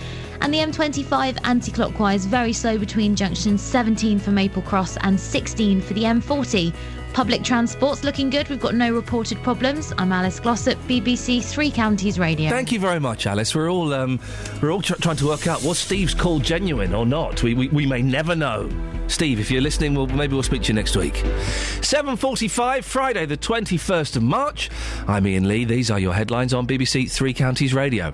Residents in Buckinghamshire, where an illegal traveller site has again been refused planning permission say the last 5 years have left them in limbo. The site behind homes on Hemley Hill in Prince's Risborough appeared in 2009. The man behind a scheme to encourage more Asian women to get involved in football says 100 women wearing hijabs attending tomorrow's Luton Town match is not a publicity stunt. And in sport, the world champion Red Bull Formula One team were given the freedom of Milton Keynes at a special council meeting last night. 08459 455 555 is the phone number. Let's get the weather now. Here's Georgina. Beds, Hearts and Bucks weather. BBC Three Counties Radio. Hello there, a bit of a chilly day today. Plenty of sunny spells around, but we'll have some blustery showers later on, and they could have some winteriness mixed in, so we may even just see the odd snowflake. We've got fresh southwesterly winds today, so feeling very chilly indeed, temperatures reaching 11 or 12. Now tonight we'll have some clear spells, but we hold on to those showers, so probably some more winteriness through the night. Perhaps even a frost in more rural parts away from the towns, with temperatures down to 2 or 3 degrees. And tomorrow another cold day with a brisk breeze, quite similar to today, so sunshine and showers, but we'll see those showers earlier in the day. Now obviously showers, the nature of them is that we don't all see them. They pop up here and there, but they'll be lurking there in the background, and probably some more winteriness, particularly on higher ground tomorrow, with temperatures reaching 11 degrees Celsius. Sunday, or Saturday night into Sunday, the frost could be fairly severe, so do cover up your daffodils. Sunday, a very similar day, so sunshine and showers, and then on Monday we've got a ridge of high pressure, so it'll be short-lived, but the day is going to be like one of those wintry, sunny, so quite pleasant but cold days. And then Tuesday we could either have rain or it might just be cloud by the time it gets to us from the west, and then it becomes milder towards the end of the week. That's the latest forecast.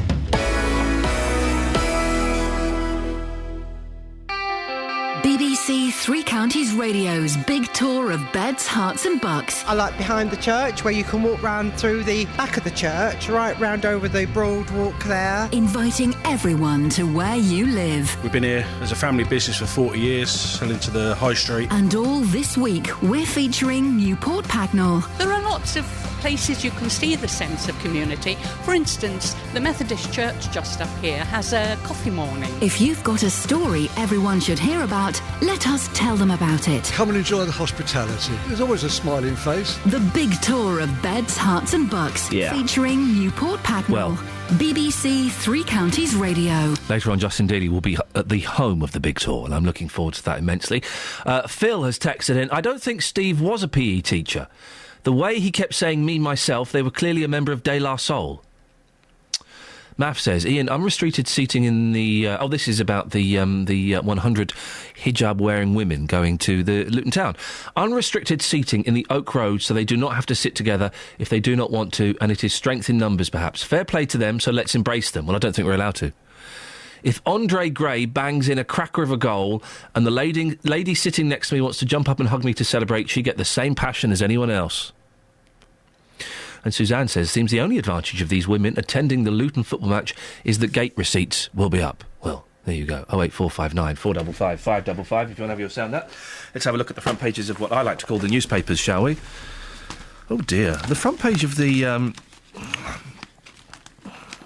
Am I allowed to... I need to ask a production question, Catherine. Front page of the... there's a Budget 2014 pull-out from The Guardian special, OK? Oh, good.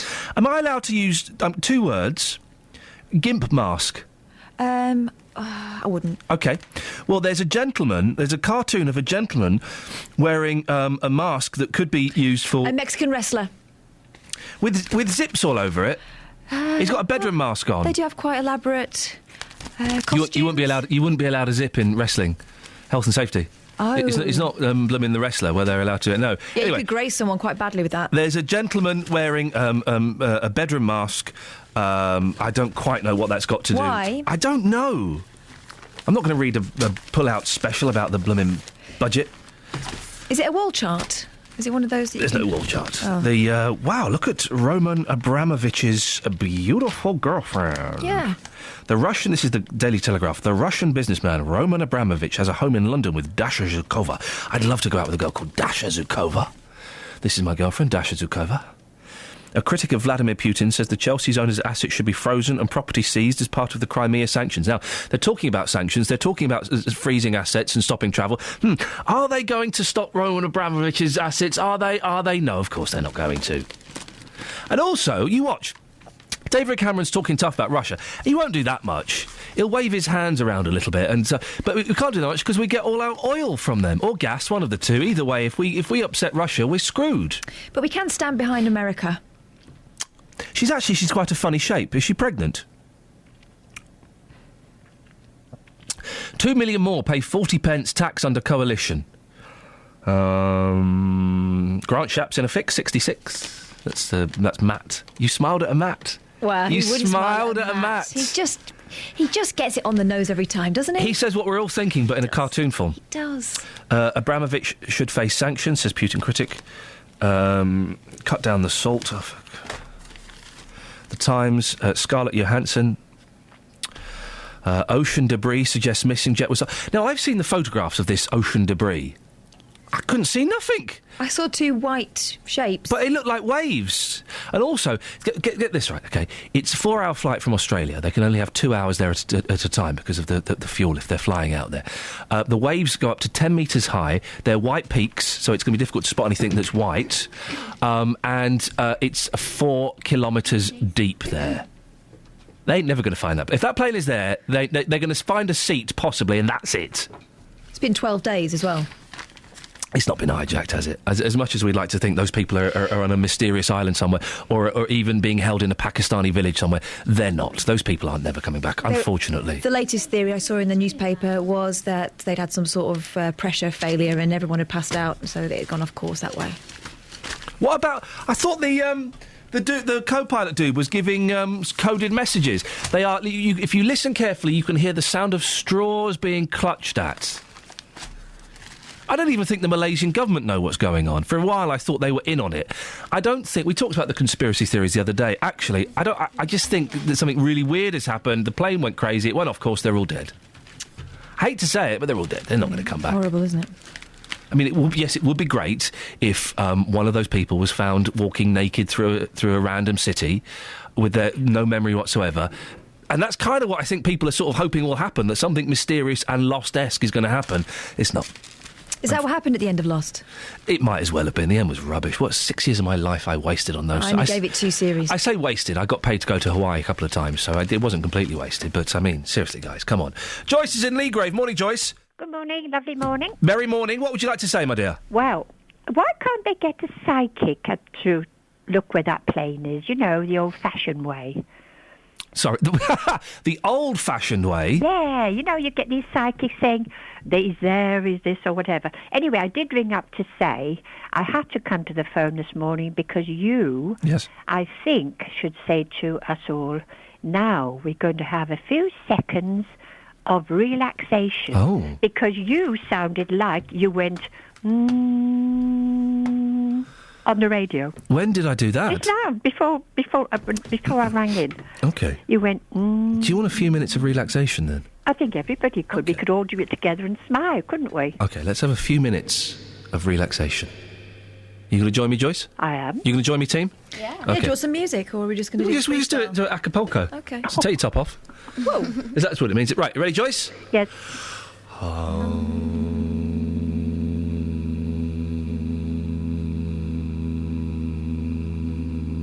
I've got a brilliant idea. Sorry to interrupt that. Excellent. The meditation has given me an idea. Oh, good. You talked about psychics. Yes. Phone up Geller.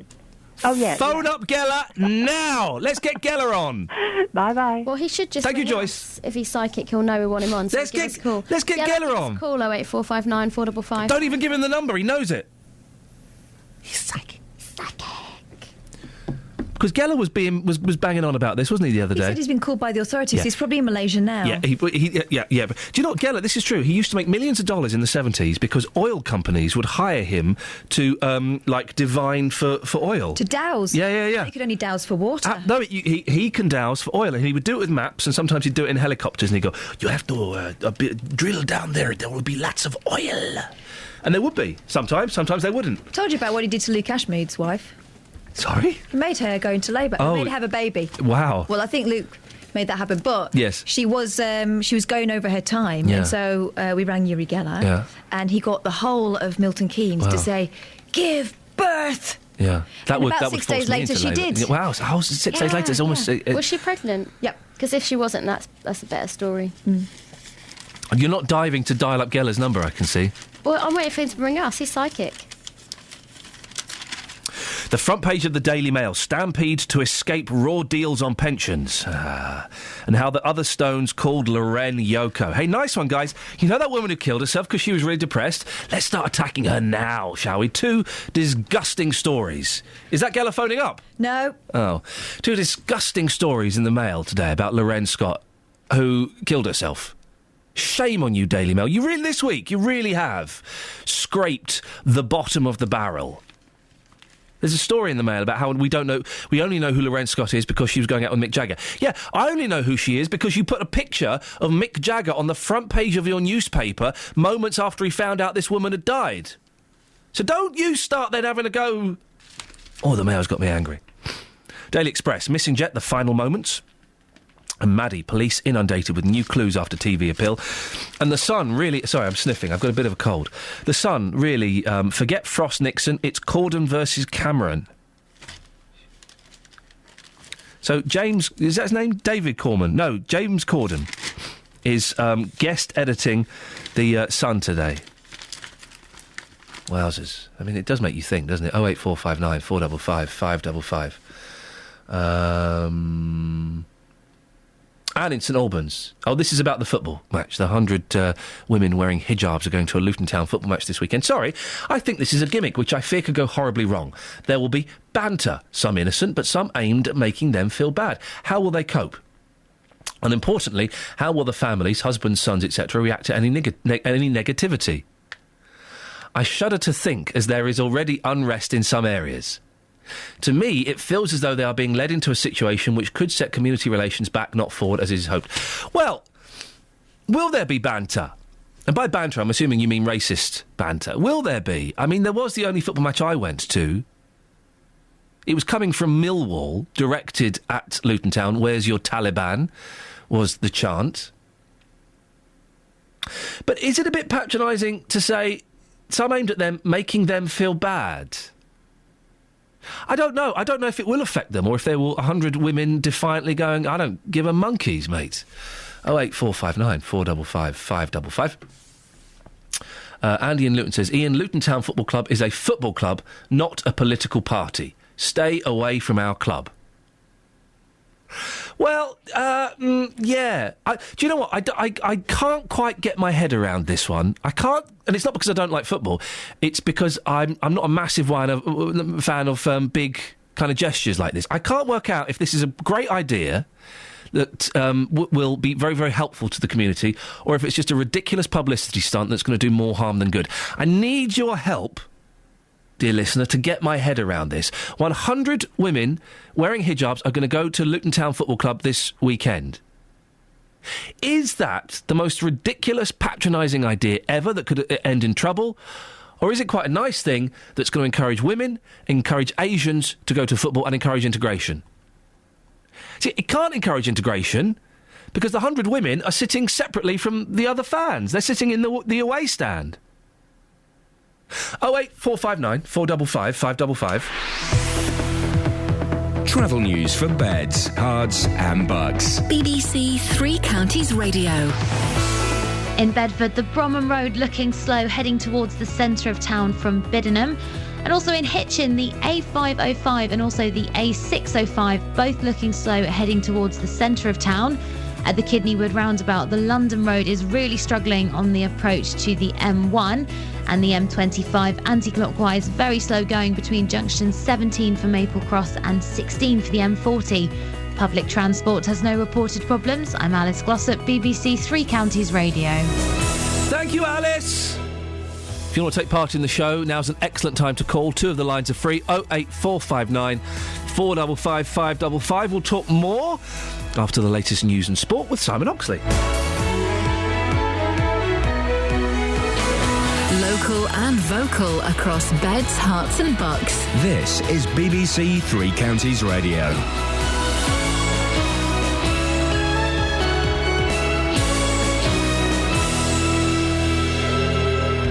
It's 8 o'clock, the headlines. Illegal Buckinghamshire Travellers site still there 5 years on. Plan to get Asian women to football, not a publicity stunt. And gallantry medal for St Albans soldier. BBC Three Counties Radio. Residents in Buckinghamshire, where an illegal traveller site has again been refused planning permission, say the last 5 years have left them in limbo. The site, behind homes on Hemley Hill in Princess Risborough, appeared in 2009 but has subsequently been refused permission by the High Court and the government. Another application has now been turned down. Traveller Eileen Cash says she understands the residents' concern. The people in the houses, like you said a while ago, all trying to help us. They're all very nice people. The people is nothing against us, although they're against the ground, what we're living in at the back, what's happening to it, which I can't blame them. But they have wrote letters. They've done everything for us, the people. The man behind a scheme to encourage more Asian women to get involved in football says 100 women wearing hijabs attending tomorrow's Luton Town match is not a publicity stunt.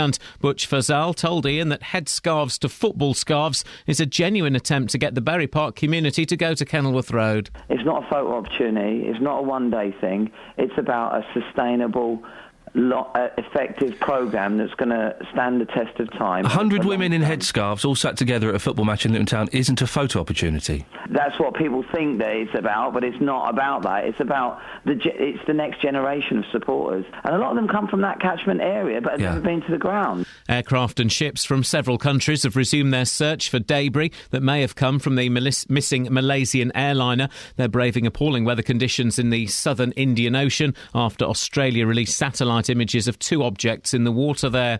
Police have arrested 6 people and seized drugs and over £300,000 in cash following raids across Buckinghamshire yesterday morning. Thames Valley Police say the arrests in Aylesbury, High Wycombe and Milton Keynes will make a significant impact on organised crime.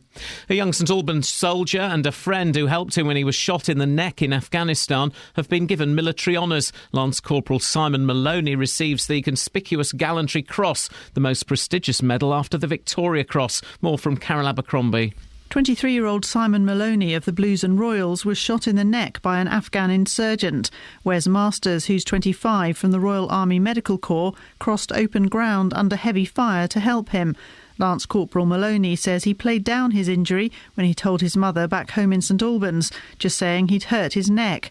They'll receive their citations in the next few days. In sport, the world champion Red Bull Formula One team were given the freedom of Milton Keynes at a special council meeting last night. Team boss Christian Horner says Milton Keynes has played a big part in their success. I was hoping they would grant me a special parking space, but unfortunately not. So, no, but it's a great recognition for the team, and, we're very proud of being based in Milton Keynes, and it means a great deal to everybody in the team. The weather, sunny spells, but feeling colder. Some heavy showers later this afternoon. A maximum temperature 11 degrees Celsius. And you can get the latest news and sport online at bbc.co.uk/3 counties.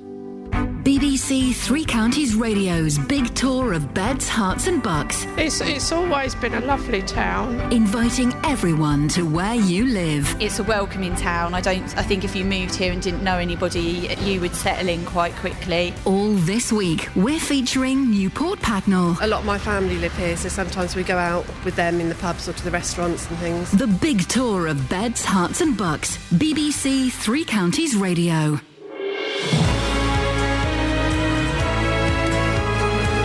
Morning, Iain Lee, BBC Three Counties Radio. It's 4 minutes past 8 on Friday. Lots to talk about this morning, including 100 hijab-wearing women are going to Luton Town Football Club tomorrow. Does this sound like a good attempt to integrate women and Muslims into football? Or does it sound like a heavy-handed approach that could go horribly wrong?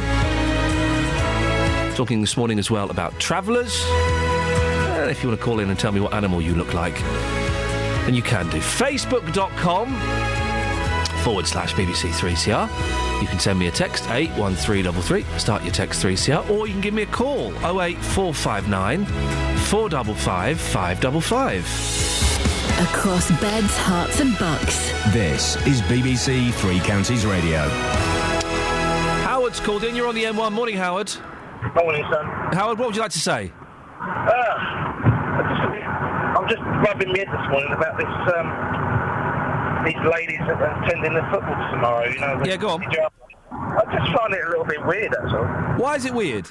Well, it's a bit, to me, it's a publicity stunt, and he's only invited 100 people, or 100 women, sorry. I just find it just a little bit odd. It's like saying, I will invite 100 people with ginger hair and blue eyes. It's like, why?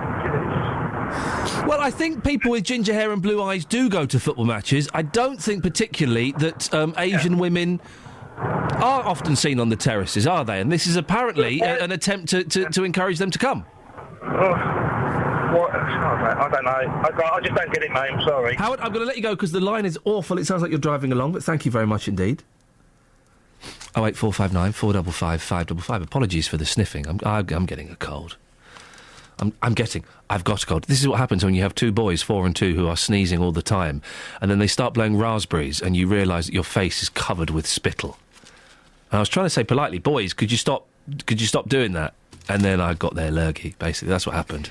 Following Howard's call, we just had a confirmation from Simon upstairs. He does go to the football. Yeah, exactly. Thank you very much indeed. Simon does have ginger hair and just gorgeous blue eyes you could swim in. You could really just drown in those. Now, residents in Princes Risborough, where 5 years ago travellers illegally moved onto a piece of Greenbelt land, say the system to evict them is hopeless. Relations between the residents and travellers at Hemley Hill are good, but the settled residents say they have no control over their lives now and have no idea when it will end. Planning permission refused, then it's gone to appeal, the appeal's been refused, it's gone to the Secretary of State, then it's gone to judicial review. After that we had a verbal appeal, which I'd never even heard of.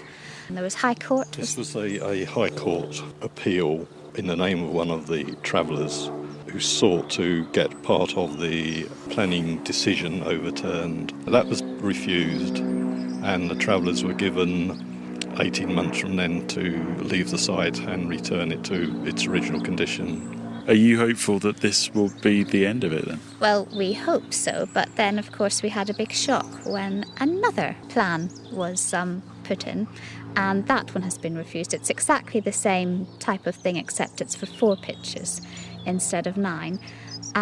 We just didn't realise that could even happen. I think this is where our frustration comes in. We just think, is it never ending? Well, joined now by Paul Miner, Senior Planning Officer for the Campaign for the Protection of Rural England. Good morning to you, Paul. Good morning. It's an illegal site, isn't it? Why does it take so long to get people off? Well, there's often a problem with the planning system about how you enforce against breaches of planning control. The local authorities aren't required by laws to enforce breaches of planning control. It's entirely up to them, and in many cases they don't often have the staff to do it properly. But in other cases where local authorities do take action, they often find there's a bewildering range of powers and legal precedents that they have to follow in order to make sure that enforcement action is taken. 5 years, though, Paul. How can it take 5 years? If someone's not meant to be there, then 5 years seems ridiculous. Well, as I said, the enforcement system is often not clear enough, and the way it's structured is that before local authorities take enforcement action, they're expected first to give the persons responsible for the breach of control the opportunity to submit a retrospective planning application or submit an enforcement appeal, and these appeals can be considered on a wide range of grounds, and as you've said, it can often take some time for the appeals to be considered, and even where the appeals are successful, the burden of proof is often quite difficult, and then the scheme can slightly change, and then they have to go through the whole process again, so it can often be very difficult. Now, we know there's a need for sites, and we know in central Bedfordshire there's been a long process to find new sites. It's been controversial. Are councils doing enough, do you think, Paul? Well, in the past there was a duty on local authorities to identify sites for gypsies and travellers, and the evidence showed that often this made local authorities put the resources that were needed to find sites in the right places and deal with the problem. And when the duty was repealed in the early 1990s, then you began to have a shortage of sites. And this is what's given rise to many of the problems that we see now. Is there any real protection for the Greenbelt, Paul? areas of outstanding natural beauty like this, it would appear people can pretty much do what they want for a few years and then naff off. Well, on the whole, planning protection for the green belt and for areas of outstanding natural beauty, such as the Chilterns, for example, does seem to work very well. There is very much a burden of proof on a developer to show that if they want to build things like housing or a traveller's site or many other forms of development, such as a warehouse, they have to show why that's not inappropriate in the green belt and why it wouldn't affect the openness of the green belt or the beauty of the Chilterns. And generally, the protections work well. Where there has been a real problem with the green belts and AONBs more recently is for the very major cases where large housing developers are looking to get housing through in plans, and local authorities are coming under increasing pressure to allocate more and more sites for major new housing developments. Paul, go and have a lemsip. Paul Miner there, Senior Planning Officer from the Campaign for the Protection of Rural England. Call 08459 455 555. BBC Three Counties Radio. So I'm looking at the picture, the satellite picture. Did you hear? I listened to the Australian press conference when it was about. Well, where was it? Because I was driving to work and I'd stopped to get petrol. It was 4:30 yesterday morning, was it? I lost track of days. Maybe yesterday morning or the day before. 4:30, our time, because they were playing it on 5 Live. And I was listening to it. And did you notice how cagey the Australian officials were when someone said, yeah, can you tell us what satellite that you got the pictures from? Well, we don't really want to go into that, mate. Top secret security satellites that we're not supposed to know about. There's all this guff, isn't there? That there are bits of the planet that we can't see. I don't believe that for a second. And the Australians have pretty much confirmed that. Well, we don't really want to go into which satellites it was right now. It's not really appropriate because everyone. If Australia have got top secret satellites, they're just Australia. They don't even count for anything in the world. Imagine what China and Russia and America have got up there. They can see everything. It's like celestial CCTV. I've got their second album on vinyl. That is a cracking band. Are they? Didn't they turn into Fandango? Yeah, exactly. They did Bum Bum Fandango. But I'm looking at the picture. I mean, how would you know? It looks like a wave. How would you know? That's the 24 metre. How is someone supposed to spot that? It's straws. What can I hear? I don't know what. Sorry, that's me. Kelly Betts is not listening to the show. No. I have listened to another radio station. Clipped an audio boo of Steve. Oh, the PE teacher, the 35-year-old PE teacher. Put that out. Lady Steve. Put that out. That was good. Just tweeting it, and it was just playing. That's what you can. Wonderful news. Wonderful news. Search teams were last night. There's Kuala Lumpur. That's where Gavin Lee is. It's miles away, isn't it? Search teams were last night looking for debris off the coast of. How do you say it? What? How do you say it? Debris or debris? Probably debris. This is my daughter, debris. How would you say it, Kelly? Debris. Yeah, debris. Off the coast. How do you say it? Debris. Debris. What songs do they have? Search teams were last night looking for debris off the coast of Western Australia, which could be the wreckage of flight MH370. 2 objects, one 24 metres long, were seen on satellite images. This is from The Sun. They were in the Indian Ocean, 1,500 miles from Perth and 3,000 miles from the plane's last known location in Malaysia's Strait of Malacca. Now, Malacca... It's quite rude, isn't it? In Greek, it's one of the rudest words, so apologies to any of my Greek fans out there. Big in the Greek community. The sighting was described as the best lead so far. Well, if that's the best lead they've got, then they ain't got nothing. They ain't got nothing. Cards on the table. Let's put it out there. I think that when the Australians won't find anything. And also, it's in a thing called the Roaring Forties. I know I've been listening to lots of this. It's the Roaring Forties. What a cool name. But what it means basically is you get 10 feet high waves and there is a really fast slipstream. So they spotted this on the satellite. The satellite picture was taken 3 or 4 days ago. They only got people there yesterday. So it could be anywhere. It would have been moved away. It would have been moved away by the slipstream. Clutching at straws. It's just the weirdest story, isn't it? And the saddest story, because what's happened is a plane with 230-odd people has crashed somewhere and we don't know where. That's what's happened. 08459 455 555 is the telephone number. 81333. Start your text 3CR or facebook.com/BBC 3CR. 8:15 exactly. It's BBC Three Counties Radio. Let's get the travel news with Alice. Travel news for beds, cards and bugs. BBC Three Counties Radio. In Barton-le-Clay on the speed sensors, the A6 northbound slow going at the Bedford Road roundabout, and also in Baldock, the centre of town looking quite congested at the moment. The A507 is heavy in both directions around the train station. The A5 southbound slow between Houghton Regis and Dunstable. And in Kings Langley, the A41 is queuing as you head towards the M25. Public transport has no reported problems. I'm Alice Glossop, BBC Three Counties Radio. Thank you, Alice. 8:16 or thereabouts. It's Friday the 21st of March. I'm Iain Lee. These are your headlines on BBC Three Counties Radio. Residents in Buckinghamshire, where an illegal traveller site has again been refused planning permission, say the last 5 years have left them in limbo. The site behind homes on Hemley Hill in Prince's Risborough appeared in 2009. The man behind a scheme to encourage more Asian women to get involved in football says 100 women wearing hijabs attending tomorrow's Luton Town match is not a publicity stunt. And in sport, the world champion Red Bull Formula One team were given the freedom of Milton Keynes at a special council meeting last night. BBC Three Counties Radio.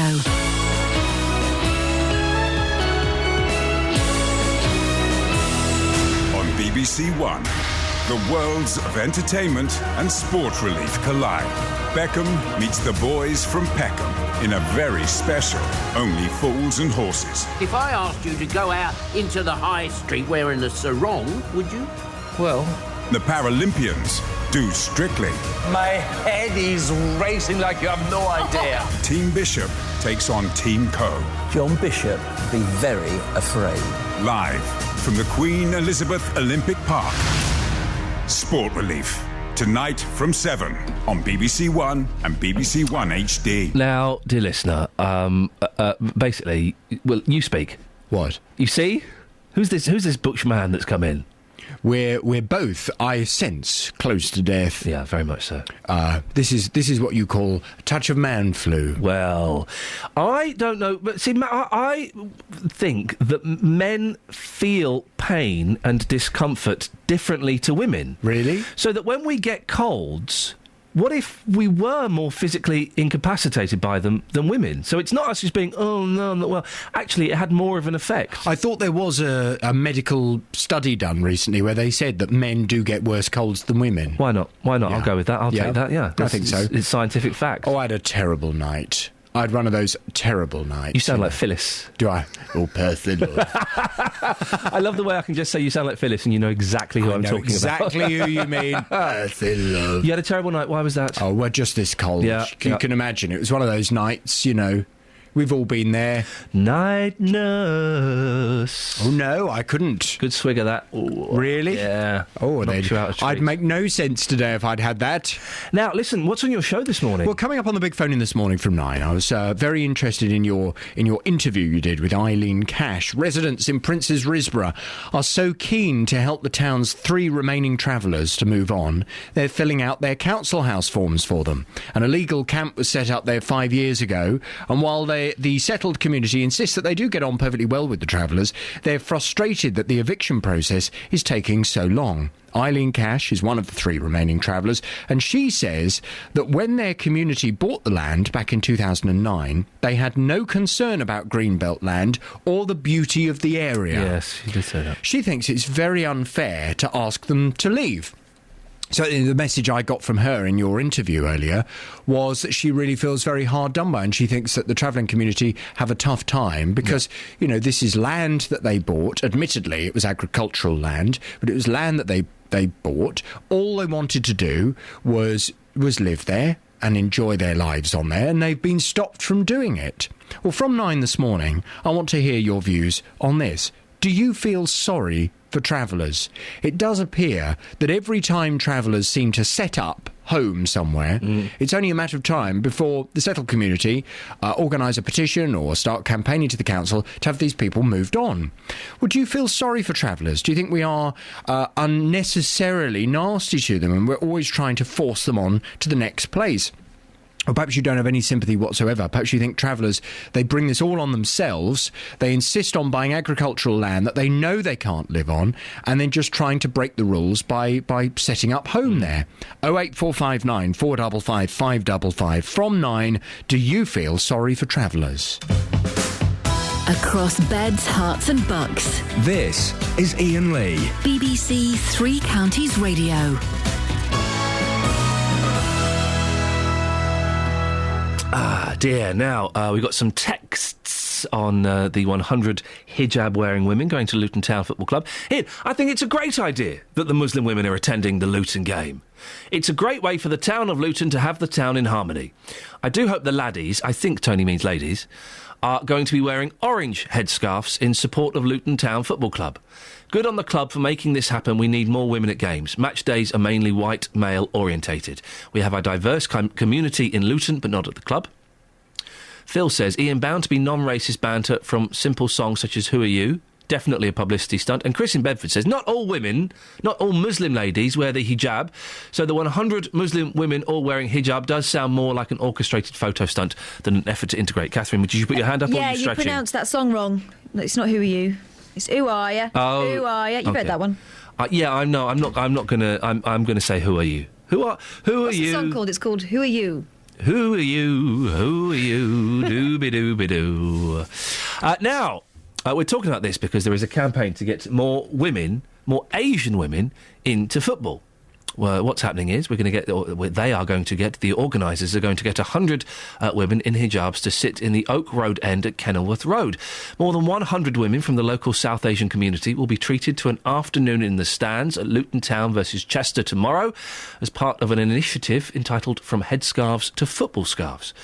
We've heard from the organiser Butch Fazal from the National Asians in Football Forum, as well as feminist writer and activist Suswati Basu, who feels it's all a little bit ham-fisted. Justin Dealey has been speaking to Luton Town fans. I do get people that kind of look at me and go, oh, you play football?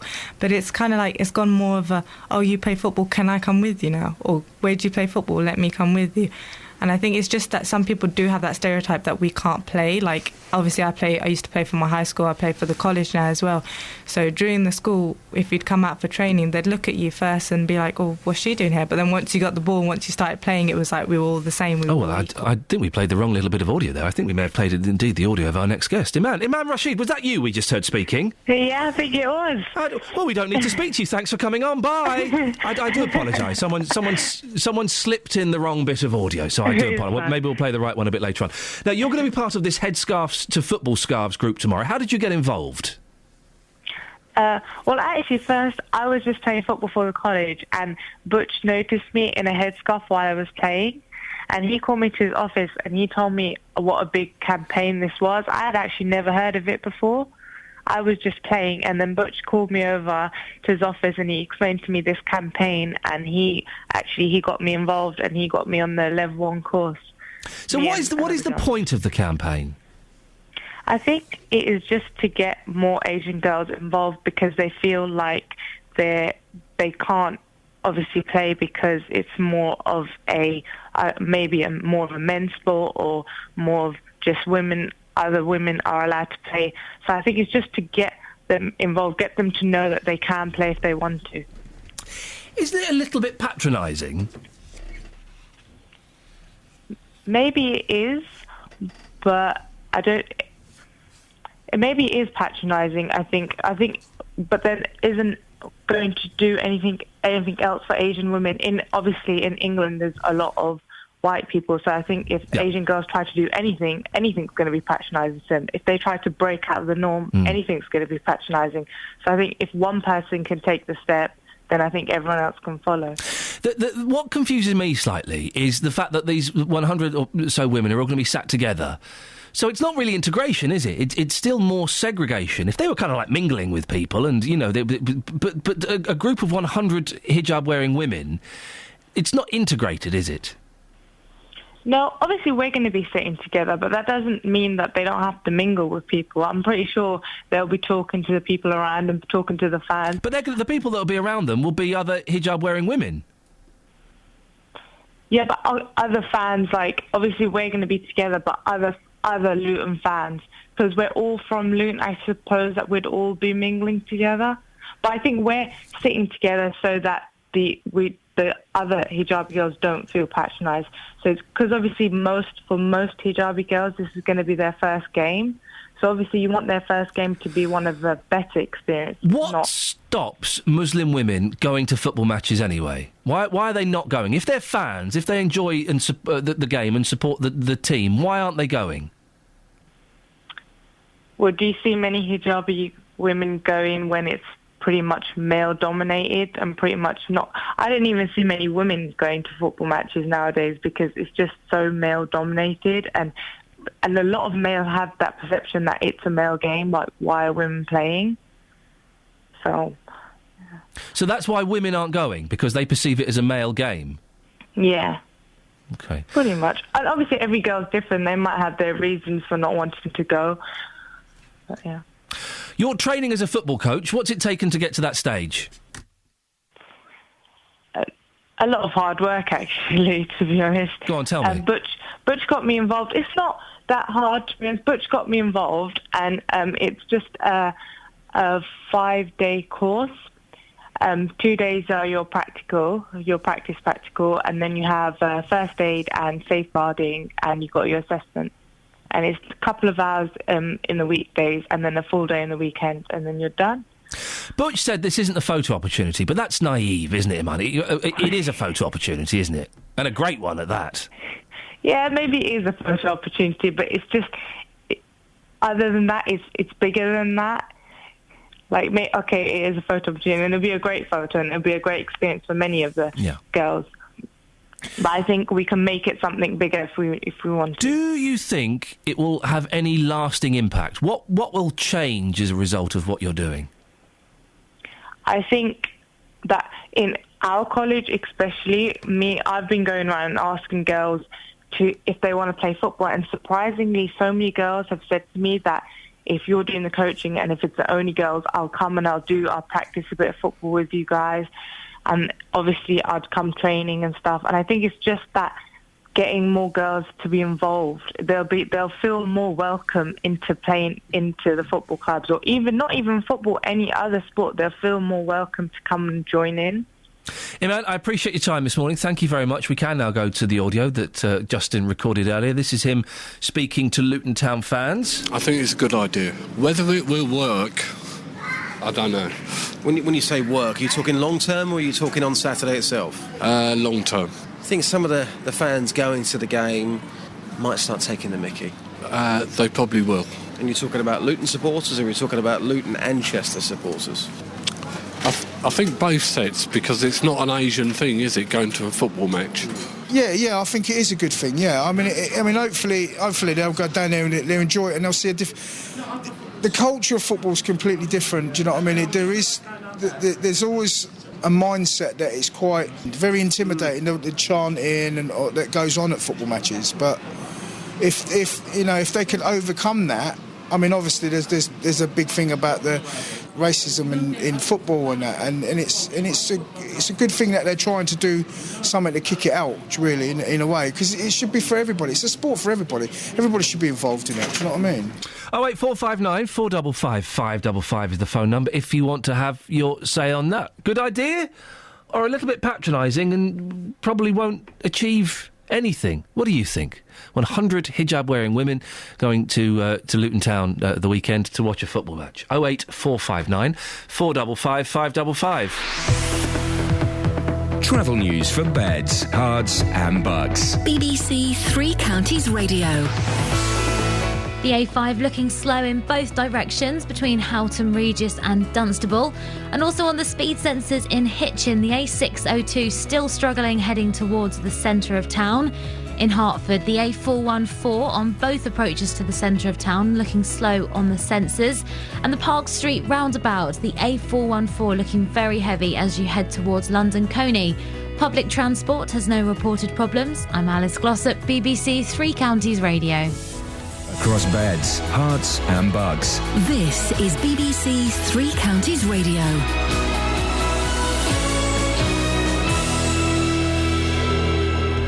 It's 8:30. I'm Simon Oxley. Residents in Buckinghamshire, where an illegal traveller site has again been refused planning permission, say the last 5 years have left them in limbo. Wickham District Council say they share the residents' frustrations over the site in Princess Risborough. The Australian Prime Minister says every effort is being made to find possible debris from the missing Malaysian airliner in the southern Indian Ocean. Surveillance aircraft are searching the area for a second day. Poor weather has so far hampered their efforts. And a young St Albans soldier and a friend who helped him when he was shot in the neck in Afghanistan have been given military honours. Lance Corporal Simon Maloney receives the Conspicuous Gallantry Cross, the most prestigious medal after the Victoria Cross. Three Counties Sports. BBC Three Counties Radio. Tottenham are out of the Europa League after a 2-2 draw away to Benfica in Portugal saw them go out 5-3 on aggregate. This morning, Manchester United and Chelsea are in the draw for the quarter-finals of the Champions League. They're joined by the Spanish trio, Real Madrid, Barcelona and Atletico Madrid, German sides Bayern Munich and Borussia Dortmund, and the French team Paris Saint-Germain. In tomorrow's matches, there's a Hearts-Bucks derby as Stevenage host MK Dons. Stevenage without injured skipper John Ashton. The Dons have Stephen Gleeson suspended, but Cole Robinson could include on loan Swansea forward James Loveridge, who's impressed in training. Very quick. He joined in a game for 25 minutes and scored 3 goals on Tuesday. I remember Patrick doing that when he first came in. That's what maybe put him in the team. So he seems to be, he knows where the back of the net is, and he can run, and he's another body. But he's very, very quick, and he certainly knows where the goal is. I like what I've seen in training so far. In the Championship, Watford go to inform Wigan, with the Hornets on a run of 13 away games without a win. In League 2, Wickham are waiting on the fitness of strikers Matt McClure and Stephen Craig ahead of the home game with leaders Rochdale. And conference leaders Luton look set to be without the influential Luke Guttridge for the rest of the season as they prepare to welcome Chester to Kenilworth Road. Red Bull have formally appealed Daniel Ricciardo's disqualification from Sunday's season-opening Australian Grand Prix. Ricciardo finished second but was penalised for a breach of fuel consumption rules. Speaking last night in Milton Keynes to mark being given the freedom of the borough, team boss Christian Horner said they were confident of getting the place back. To finish second in Australia was a fantastic result, particularly for Daniel Ricciardo. To be excluded was hugely frustrating, but obviously we're going to take that to appeal and feel that we have a strong case. BBC Three Counties News and Sport. The next full bulletin is at 9. Across beds, hearts and bucks. This is Iain Lee. BBC Three Counties Radio. 08459 455 555 is the telephone number if you want to give us a call. We're talking about lots of things this morning, including football. 100 hijab-wearing women going to Luton Town Football Club tomorrow. What do you think? Sorry, the reason I'm speaking slowly is because I'm about to sneeze. And I'm trying to judge the sneeze. I'm trying to judge the sneeze, just. OK. You judge away, boss. Go on. I've lost it now. Oh, yes. I dwelled on it too much. Yeah. No, that's a good thing, though, isn't it? No, you lost it? There's nothing better, mate, than a good sneeze. I mean, literally. Isn't there a stat on sneezing? Yeah. Which I can't go into it's right more, now. It's as powerful as. Really? Yeah. Oh, I'd like to have your sneezes. Yeah, oh boy, oh boy, oh boy. I bet you would. Now, what have we got you on for? Hugging. We're talking about hugging, aren't we? Yeah, we are, because Quentin Letts has written an article in today's Daily Mail. He says, "No hugging, please. We are British." From pop to politics, suddenly everyone's going touchy-feely. Pass the sick bag, says Quentin Letts. He says suddenly. Hugging has been a big part of the Britain for, I don't know, 10 years, 15 years, isn't it? Forever. Well, no, not forever. The 70s, the 80s, it was a firm handshake. We'd have none of the hugging stuff. It's kind of an American thing, I think, because we'd watch things like The Cosby Show in the 80s, and everyone was hugging each other in The Cosby Show, and we kind of picked it up from not just The Cosby Show, obviously, but from the Golden Girls as well. I mean, we occasionally, probably once a month have a hug, don't we? Yeah, when you say to me, we have a little bit of a hug. Come on, I've got a mate called Dom, who I used to work with, and I don't see him very often, but every now and then, bizarrely, I bump into him, right? And I go in for the hug, and as soon as I'm in the hug, I remember to myself, he doesn't like hugging, because he just stands there, like, solid, and he won't, and he doesn't, and I have to kind of back out of the hug. I mean, you're talking about friends there. Would you hug somebody that you just met for the very first time, or would that be a bit weird, a bit creepy? Okay, you come to Luton Town with me tomorrow. Okay, well, I know you love Kenilworth Road. I'm okay, busy you come to Luton Town, and Luton score a goal, and the person next to you gives you a big hug. Now, what's your reaction to that? Would that make you angry? No, I'd go for that. You I'd would go for the hug. I'm just trying to think. At the weekend, I met lots of people who I'd never met before, and did I go? I'm trying to think. Did I go in? I bet you did. Monkey-loving fans, yeah. For some, there was a lot of monkey love. Some of them, the handshake, and then sometimes the handshake just automatically evolves into a hug, doesn't it? Doesn't it? We're going that way. Well, this morning, Ian, I've been to Newport Pagnell, the home of the BBC Three Counties radio tour, to ask people about the all-important subject of hugging, and here's what happened. Hugging's great, because it's good. It's good to feel connected to people. I mean, would you hug somebody that you'd never met before? If I was saying hello to them, maybe, yeah. What about us now? I'd hug you, yeah. Seriously? If you said, I'd like a hug. Well, can I have a hug? Yeah. Let's do it. Wow. You smell good as well, by the way. Oh, I've just got dressed, so... Yeah, thanks. Morning, young man. How old are you? 18. 18 years old. What's your name? Nathan. Nathan, what happens here in Newport Pagnell, the home of the big tour? I don't know. I've only lived here for about 3 months. What's happened in those 3 months? Nothing, really. Sounds great. Do you fancy a hug? Not really. Can't bother. Sue, good morning. How happy are you today? Very happy today. Wonderful today. Good stuff. Newport Pagnell. Yeah. Describe it to me in 10 seconds. Very friendly little town. Great place to live.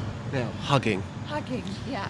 The Daily Mail on a rampage this morning saying it's out of control. It's disgusting. What do you think? No, I think hugging's good. Hugging's good. Hugging makes you feel happy. So you're here in the bakery. Do you randomly hug your customers when they buy a chocolate finger? Not very often.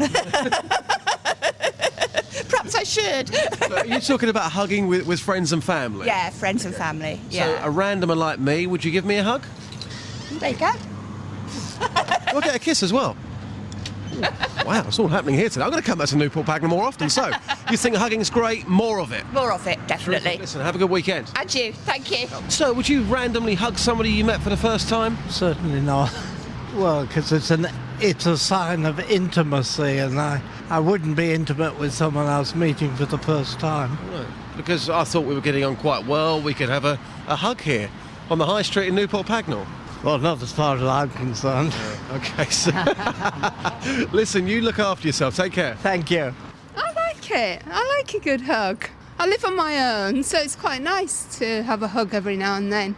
I've spoken to one man who says to me, it's way too intimate. You shouldn't be hugging somebody when you meet them for the first time. What do you think about that? Was he quite old? Yes, he was. Oh, there you go. That's the answer to the question then. So young, trendy people like you would hug somebody like me right now? I would, indeed. Yes, You've definitely. got 2 dogs. Are your dogs going to eat me if I hug you? No, they won't. Let's have a hug. Come on. Hey. Lovely to meet you, madam. And good to be here in Newport Pagnell. Yes, it's fab. I love it. With everything that's happening recently, Justin, you have to be so careful. You do have to be careful. But only 2 people this morning in Newport Pagnell refused to hug. It's a lovely place. Nick Coffer there live this afternoon from the Market Square. And it's been the home of the big tour this week. It's the home of the big tour. Hey. There's some good stories in Newport Catherine Pagnell. and Kelly are hugging each other. Are they? One for Trucker Chris. I don't like... You get these weirdos, don't you, that offer free hugs to people. So you get perverts. What? You get perverts standing in the street. There's like a campaign, isn't there? Yeah. To give out hugs to make the world a better place. And you said there's this group called, like, Huggers for Justice. No, Huggers... They just... What are they called? You know what I'm talking about, don't you, Catherine? There's a group that give out free hugs. It's normally youngsters. Yeah, perverts. No, not perverts. No, they're pervert. You nodded when I said it. People with youthful exuberance. I don't approve of that. That's a bit odd. I mean, at least have a conversation first, but make it natural. Like this morning, don't go out and say, "Look, guys, we're offering free hugs." Just go out and be normal. I'm struggling while you were talking, Justin. If I'm honest, I wasn't really listening because I was making myself chuckle by saying that we learnt to hug from the Cosby Show, and then I made myself laugh internally by saying the Golden Girls. Yes. And then I was trying to think of the name of another sitcom that was on Channel 4 back in the 90s. It was on about 6 o'clock. It was tea time. And I can't remember what Moesha? What? Moesha? No, not Moesha. Neighbours. No, it's a sitcom on Channel 4, you muppet. It's not Blossom. Home and Away. Stop it. Roseanne. No, it was at about 6 o'clock, and it was 2 women. Right? It was 2 women. It was American, and it looked a little bit like Laverne and Shirley. It wasn't Laverne and Shirley. Oh.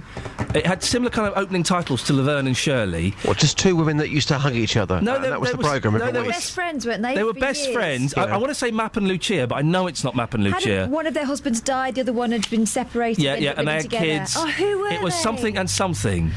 Yeah, one was slightly more feminine, one was more the go-getter. They look like Cagney and Lacey. Okay, but what happened? Birds of a feather. So the whole programme was based every single week on them two sharing love and hugging each other as friends. It was a tale of friendship, essentially. It was American. great. So no, it was American. So there was hugging in it. Yes. But that wasn't the premise. It wasn't the hugging show. It was something and something. They looked like slim Cagney and Lacey. Yeah. And they lived in like a basement apartment. And the opening titles was them sort of walking through a park. It sounds great. I mean, I'm sure there's somebody out there with equally bad taste in TV who knows exactly Sounds what like you're talking something about. you'd get on the internet. Yeah. Well, you will get it on the internet now. Raised at 18. No, right, you're cut off, Justin. Go away. Bye, Just. Bye. Well, who's on your show tomorrow, Just? Tomorrow morning we have got Paul McCartney's brother on the show tomorrow morning. Mike McGee, who was in From the Scaffold, yes. Who was in Scaffold. The UK and American charts from this weekend in 1989 with plenty of Jason Donovan. So Paul McCartney. Oh, imagine being Paul McCartney. Brother's going to be on. Yeah, exactly. And if I'm nice to him, he might put me in touch with his brother, and his brother might appear on my programme, because I know that you've been tweeting Paul McCartney recently, embarrassingly. That failed. Listen, I've got an in, OK? Let's just leave it there. OK, let's just say that's never going to happen, Justin. Thank you very much indeed. What was that programme called? I want to say one of them was called, like, Marsha or something. No. 08459 455 555. Channel 4, 6 o'clock. I would watch it with my mum, so it would be late 80s, early 90s. American sitcom, two women. One was blonde, one was brunette. There you go. And they sort of lived in the basement, I'm sure, and they had kids. Sounds really... They weren't together. No, they weren't. There's none too of that. early in the 80s. It was something and something. I mean, it wasn't... there's a phone call. Get that phone call. They know who it is. Madge and Lucy. No. See, that's why I'm saying Map and Lucia, because it's something like... You put them straight through. Sylvia and... Stay on the line. Betty. Cherry on Fader 2. Who? Terry? Cherry. Oh, I love the name Cherry. Hello, I think it was Kate and Ali. Kate and Ali! Cherry, you're brilliant! Where did you manage to drag that one up from? It came to my head. I couldn't remember. I could see it, but I couldn't remember. But then I thought Kate and Ali. It was quite funny, wasn't it, Kate and Ali? Oh, it was, yes. Yes. And they were friends. And it was right. One of their husbands had died, and the other one had left them, or something. Yes. I haven't seen it back, but yes, it was Kate and Ali. Cherry, may God bless you, and may you have a safe weekend. Kate and Ali. I've got a picture of them in front of me. Wikipedia them. Let's find out a little bit of Kate and Ali facts. OK, hang on, let's have a look. I'm going to have a little look as well. Kate is an American television situation comedy which ran from March 19th, 1984 to May the 22nd, 1989 on CBS, starring Susan St. James and Jane Curtin as two divorced women, both with children, who decide to live together in the same house. That was it. Good for them. Sisters are doing it for themselves. I bet it wasn't funny in this, like, oh, look, I had a crush on the dark-haired one. Did you? Yeah, I did. She looked like a... The other one was a bit more Jodie Fosterish, wasn't she? Yeah. Kate worked as a travel agent while Ali stayed at home to take care of the domestic duties, so it's like they were a crazy couple. Yeah, I see what they've done. It's kind of like... And then it's kind of like My Two Dads. A bit. Steve in Potter's Bar's on the line. He's got a really good point. Steve, what would you like to say? Just a light note. You know, you've got Mother's Day and Father's Day. Wouldn't you have Builder's Day? Builder's Day? Yeah. What would we do with Builder's Day? All show our bum cracks off and be offensive to women? No, you're right, Steve. We could have... That's a bit out of order, isn't it? For you, isn't it? I thought you were supposed to be nice to people. I thought he's a people lover. Nah, mate, it's Friday. But, the true me's going... You're right, we could have lots of days. We could have Mother's Day, Father's Day, Builder's Day, Racist Day. We could have that. We could have that. We could have all different kinds of days to celebrate. Anyway, that's just a light note. That's all I'm saying. What a lovely night note, Steve. Thank you, mate. No worries. Bye. Cheers. I knew he was worth putting on. I mean, he doesn't even listen to the show. His radio doesn't work. So he doesn't even listen to the show. That didn't show, did it? No. That call. He just phones up to kind of throw these things out. He'd had a little thought. Do builders still do the... Yeah, I got one the other day. No, you didn't. Yeah, I did, from two... Ironic. They were kind of antique burglars, builders. Yeah. They're antique, so they're doing it old school. Really? And I must admit, it made me chuckle. because it was so old-fashioned. This is the problem. People talk about the problem with Poles coming out, Polish builders, okay? It's not that they're stealing English builders' jobs. It's not because they're undercutting. It's not any of these reasons. It's because they don't know the customs. They don't know that when they see a pretty bird or, a mum who's passed it but obviously looks a bit down and needs cheering up, they don't do the, all right, love! They didn't do anything rude. Hello, love. How do you do a Polish accent? How do you say all right, love in a Polish accent? I wouldn't like to try. I'm Polish. I'm from Poland. Hello, I'm from Poland. No. What's a Polish Stop it. accent? Not that. You can barely do your own. I'm trying to think. Yes, I'm Polish. Yes. If anyone is Hello, Polish and can come on. If someone could teach me a Polish accent. 08459 455 If someone Polish is listening and wants to catcall Ian, hello, now's the time. I'm Polish. You are a very sexy lady. That's what they need to be doing, is what I'm saying. When they come through immigration, wallop, teach them that. Yes. I wonder if anybody's ever walked past, the builder's wolf whistled, and then she's gone, oh, who, me? And then they've got together, and they've happily lived ever after. Well, let's put that out there. 08459 455 555. Travel news for beds, cards and bugs. BBC Three Counties Radio. In Bedford on the speed sensors, the Bromham Road still looking slow heading towards the centre of town from Biddenham. And in Luton, the A6 is slow going in both directions between Bushmead and the centre of Luton. In Kings Langley, the A41 is queuing as you head towards the M25. And in Enfield, Southbury Road heading westbound is closed and there are queues between the Great Cambridge Road and Eton Road. Public transport has no reported problems. I'm Alice Glossop, BBC Three Counties Radio. Alice, thank you very much.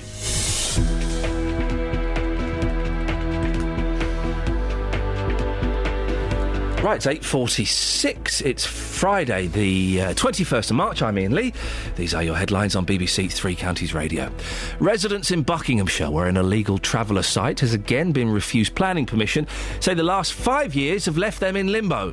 Wickham District Council say they share the residents' frustrations over the site in Princes Risborough.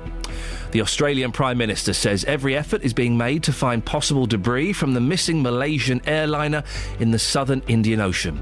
Surveillance aircraft are searching the area for a second day. Poor weather has so far hampered their efforts. And in sport, the man behind a scheme to encourage more Asian women to get involved in football says 100 women wearing hijabs attending tomorrow's Luton Town match is not a publicity stunt. Victory for Luton against Chester will be another step towards a crisp fiver leaving my wallet. Oh, Mr. Oxley. Oh, Mr. Oxley. I've got a feeling that Luton Town are not going to win tomorrow, sir. Let's get the weather. Here's Georgina. Beds, Herts and Bucks weather. BBC Three Counties Radio. Well, certainly a chilly day today, but with some sunshine around to at least make you feel a bit warmer if it doesn't come out in those temperatures. We've got some blustery showers joining us later on, and perhaps even the odd flake of snow with fresh southwesterly winds. It's going to be feeling a lot less than the temperatures, the highs for this afternoon, which should be about 11 degrees Celsius. And tonight we hold on to some of those showers, so probably some more winteriness through the night and just the odd clear spell. Perhaps even a frost away from towns with temperatures down to 2 or 3 degrees Celsius. And tomorrow another cold day with a brisk breeze quite similar to today, so a mixture of sunshine and showers, although those showers probably earlier on in the day than they are today, with temperatures up to about 11 degrees Celsius. Saturday into Sunday could be quite a severe frost, so do cover up your flower beds. And we've got more sunshine and showers on Sunday, but on Monday we've got a ridge of high pressure. It's going to feel like one of those sunny wintry days, which are probably quite pleasant if you wrap up warm enough. On Tuesday we could have some early rain, but it might just be cloud by the time it gets to us from the west, and then it becomes milder towards the end of the week. That's your latest forecast.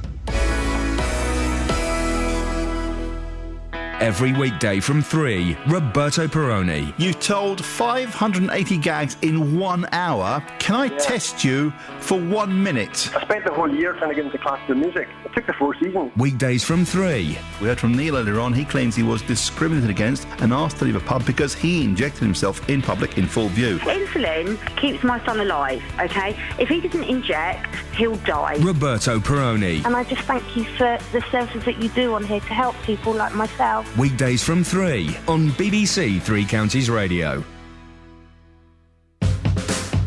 Across beds, Herts and Bucks. This is Iain Lee. BBC Three Counties Radio.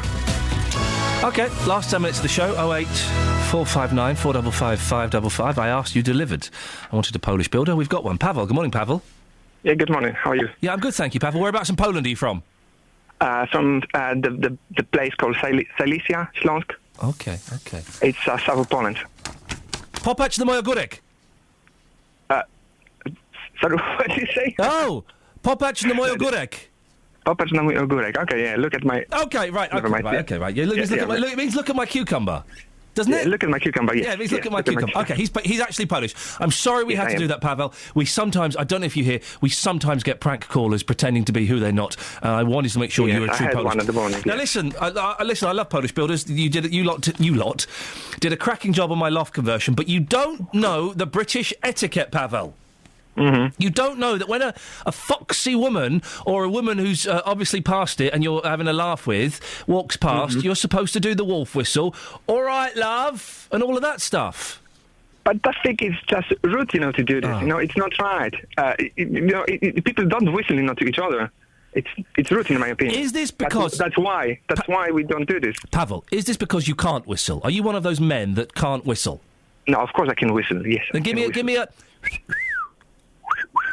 Beautiful. OK. Now, I want you to pretend that Catherine's walking past you. Whoa. Hey, come on. Why am I the example? Just because it would be unfair if I did it on Kelly, because she's young. What? Catherine's walking past you, right? Uh-huh. It's from a distance, so you can't quite, What? Sorry? And you think, whoa, there's a nice bit of ogórek. It means cucumber. I hope. So can you whistle at her and say, all right, love? Okay. Yeah, of course I can. What are you doing to him? I'm humiliating him. He was a nice, polite person. Catherine, you've got to get up and walk. Hang on, hello, love. Hang on a minute. He's doing it. Right, Catherine, you walk past. She's walking past now. Pavel, away you go. Yeah. All right, love. Now, see, that felt good, didn't it? Didn't you feel empowered? Who, me or her? You. Didn't you feel good, Pavel? I wouldn't feel good if that was, true, if that was real, because I think that would be rude, actually. Yeah. And Catherine, you enjoyed it, didn't you? No. It made you feel more feminine and sexy. Made me feel a little bit uncomfortable. But Pavel sounds like a very nice builder and the sort of person I would want working on my house. Do Polish builders wear belts, Pavel? Yeah, I've got a belt at the moment. OK, good, because one of the great traditions of British builders is they leave enough room to park a bike. Okay, I know what you mean. Yeah, sometimes it is like that, yes. How's things going, Pavel? Are you busy? Yeah, pretty busy, actually, at the moment, yes. Good for you. Well, excellent stuff. Thank you for being a good sport, and thank you for calling up. Yeah, you're welcome. Thank you very much indeed. There we go. What a nice gentleman. You tried to ruin him. Yeah, it's a little bit of casual racism. It's the good racism. I'm joking, for goodness sakes. Come on, guys. He sounded like a nice bloke. And it sounded good in that act. I think it's another thing that just struck me there that's dying is people don't use the word sexy anymore. Sexy is quite a 70s, 80s word. Oh, you're looking sexy. Oh, I'm feeling sexy. Oh, no one says trouble, that's why. Well, I know, and that is political madness gone wrong. You know what's in? Sexy's out, inappropriate is in. What do you mean? Huh? Well, that was inappropriate. Oh, for goodness sakes, you squares. Come on, guys, let's... You hear that a lot, don't you? That was inappropriate. What they mean is... It's because there's new words like buff and tick and boom. Oh. Do you have to throw your shoulders back when you say that? It helps. Buff, tick, boom. Buff, tick, tick, tick, boom. Shake, shake, shake. Peter! Good morning, Iain. Peace be with you, brother. Good morning, Peter. Are you feeling sexy? That's an awful term, isn't it? I kind of miss the word... I miss the word sexy, Peter. Well, it's used for so many connotations these days. Sexy this, sexy that, sexy talk. It's losing its nice, curvy, smooth lines of the female form. Yeah. What's sexy talk, Peter? Well, you hear these politicians saying, "Oh, it's sexed up," and I see what you mean. Yeah, I see what you mean. Yeah. It's all gone to pot. Peter, what have you called in about? Well, several things, but cat calls. My wife, many years ago, was walking below builders on their scaffolding, and this young lad was giving it a lot of verbal, because she looked then, she still does, pretty smart. And she said, "Have you finished?" "Wow, love," etc., etc. Yeah. And she shouted out, "Does your mummy really know you're out today?" Oh, beautiful, beautiful. Oh dear, that brought the whole house down nearly. I got into an argument with some builders. I've told this story before, but I got into some argument with some builders because my wife, who's hot, and I were walking past them in Crouch End in North London. They were on the floor, and they were totally eyeing her up, totally checking her out, not even being subtle. One of them even elbowed his mate and pointed at my wife's backside, OK? Ooh. Yeah, and I was there, and I saw it, and I went, steady on, fellas. What do you mean? I said, I'm stood right here.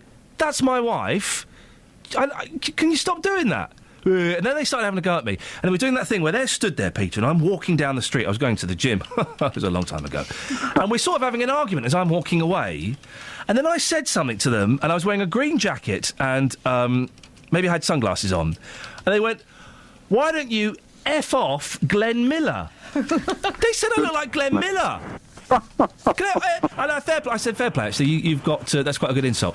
And look, this reminded me of something I want to talk about. I've only got 4 minutes now. I was in Oxford Street in London yesterday. Oxford Street in London. I had my phone in front of me, but I was looking where I was going. Okay, so I had my phone. It was in front of me. I was looking where I was going. I saw a young gentleman coming towards me, and he was obviously starting to veer towards me. Right, and as he walked past me, Peter, we would have brushed elbows. Okay.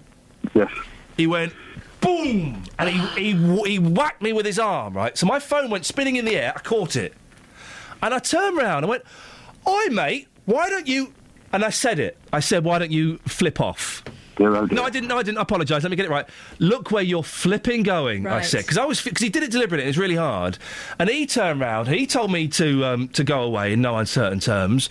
And I couldn't believe it, Peter. He didn't just walk into me. He slammed into me. He swung his body into me deliberately. But people, unfortunately, are rude, aren't they? That Polish chappie on previously was extremely polite and nice. If everybody was like that, wouldn't it be a lovely world? Peter? Wouldn't it indeed? Wouldn't it indeed? Thank you, Peter. This it really annoyed me. This fella, he swung straight into me, and my initial reaction, which is still the reaction I stand by, was to tell him to look where he was flipping going. Why do people do that? Go out their way to be nasty and mean? I felt bad because as I said it, I realised there was like a young kiddie nearby, but I think he might have been foreign.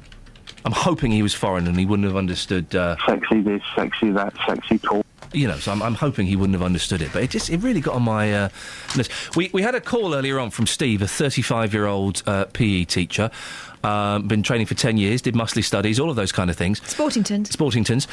And it's on an audio boo. If you want to listen to it, we'll put it on the BBC Three Counties Facebook page. Thank you very much. If you follow at Iain Lee or at Kelly Betts or at BBC... who are you? 3CR Kate. Or at whatever. It's on Twitter and it's on Facebook. Also, if you go to my Facebook page, facebook.com/Iain Lee Official. The reason I've had to call it Iain Lee Official is because Iain Lee was taken by my previous radio station. They would not relinquish control of it to me. Thanks, guys. What are they putting on there? I don't know. I think they might have closed it down, though, actually, those suckers. Let's have a little look, shall we? I think they've closed it down. Because if I was them, I'd definitely abuse that.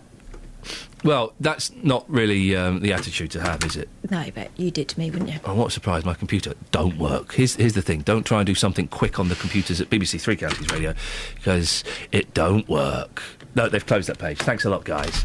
Right, that's it. That's your lot. You can go and get the audio boo if you want. There will be a new podcast up this week.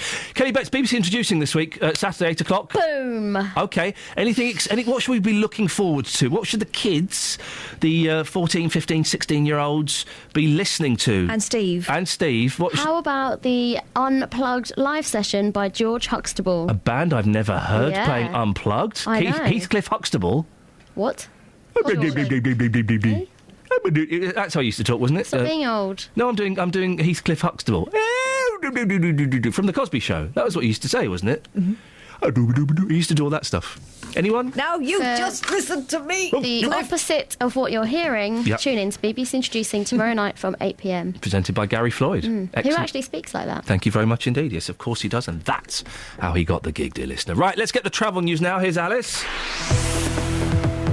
Travel news for beds, cards and bugs. BBC Three Counties Radio. In Edworth, the A1 northbound is partially blocked between the Langford turnoff and Biggleswade South after an accident, but traffic seems to be coping well in the area on the sensors at the moment. The The A5 still slow going in both directions between Houghton Regis and Dunstable. And in Hitchin, the A602 is slow going towards the centre of town. In Enfield, Sudbury Road heading west is closed after an accident, causing queues between the Great Cambridge Road and Eaton Road. Public transport has no reported problems. I'm Alice Glossop, BBC Three Counties Radio. Thank you, Alice. Have a nice weekend. Right, that's it. That's your lot. Go and get the podcast, please. JVS is up next with what promises to be a corker. I'll be back on Monday at 6. Until then, ta-ta. Local and vocal across beds, hearts and bucks. This is BBC Three Counties Radio. Thank you, Iain. Good morning. Welcome to the JVS show. I'm Jonathan Vernon-Smith. It's Friday. It's 9 o'clock. And on today's big phone-in, do you feel sorry for travellers? Residents in Princes Risborough are so keen to help the town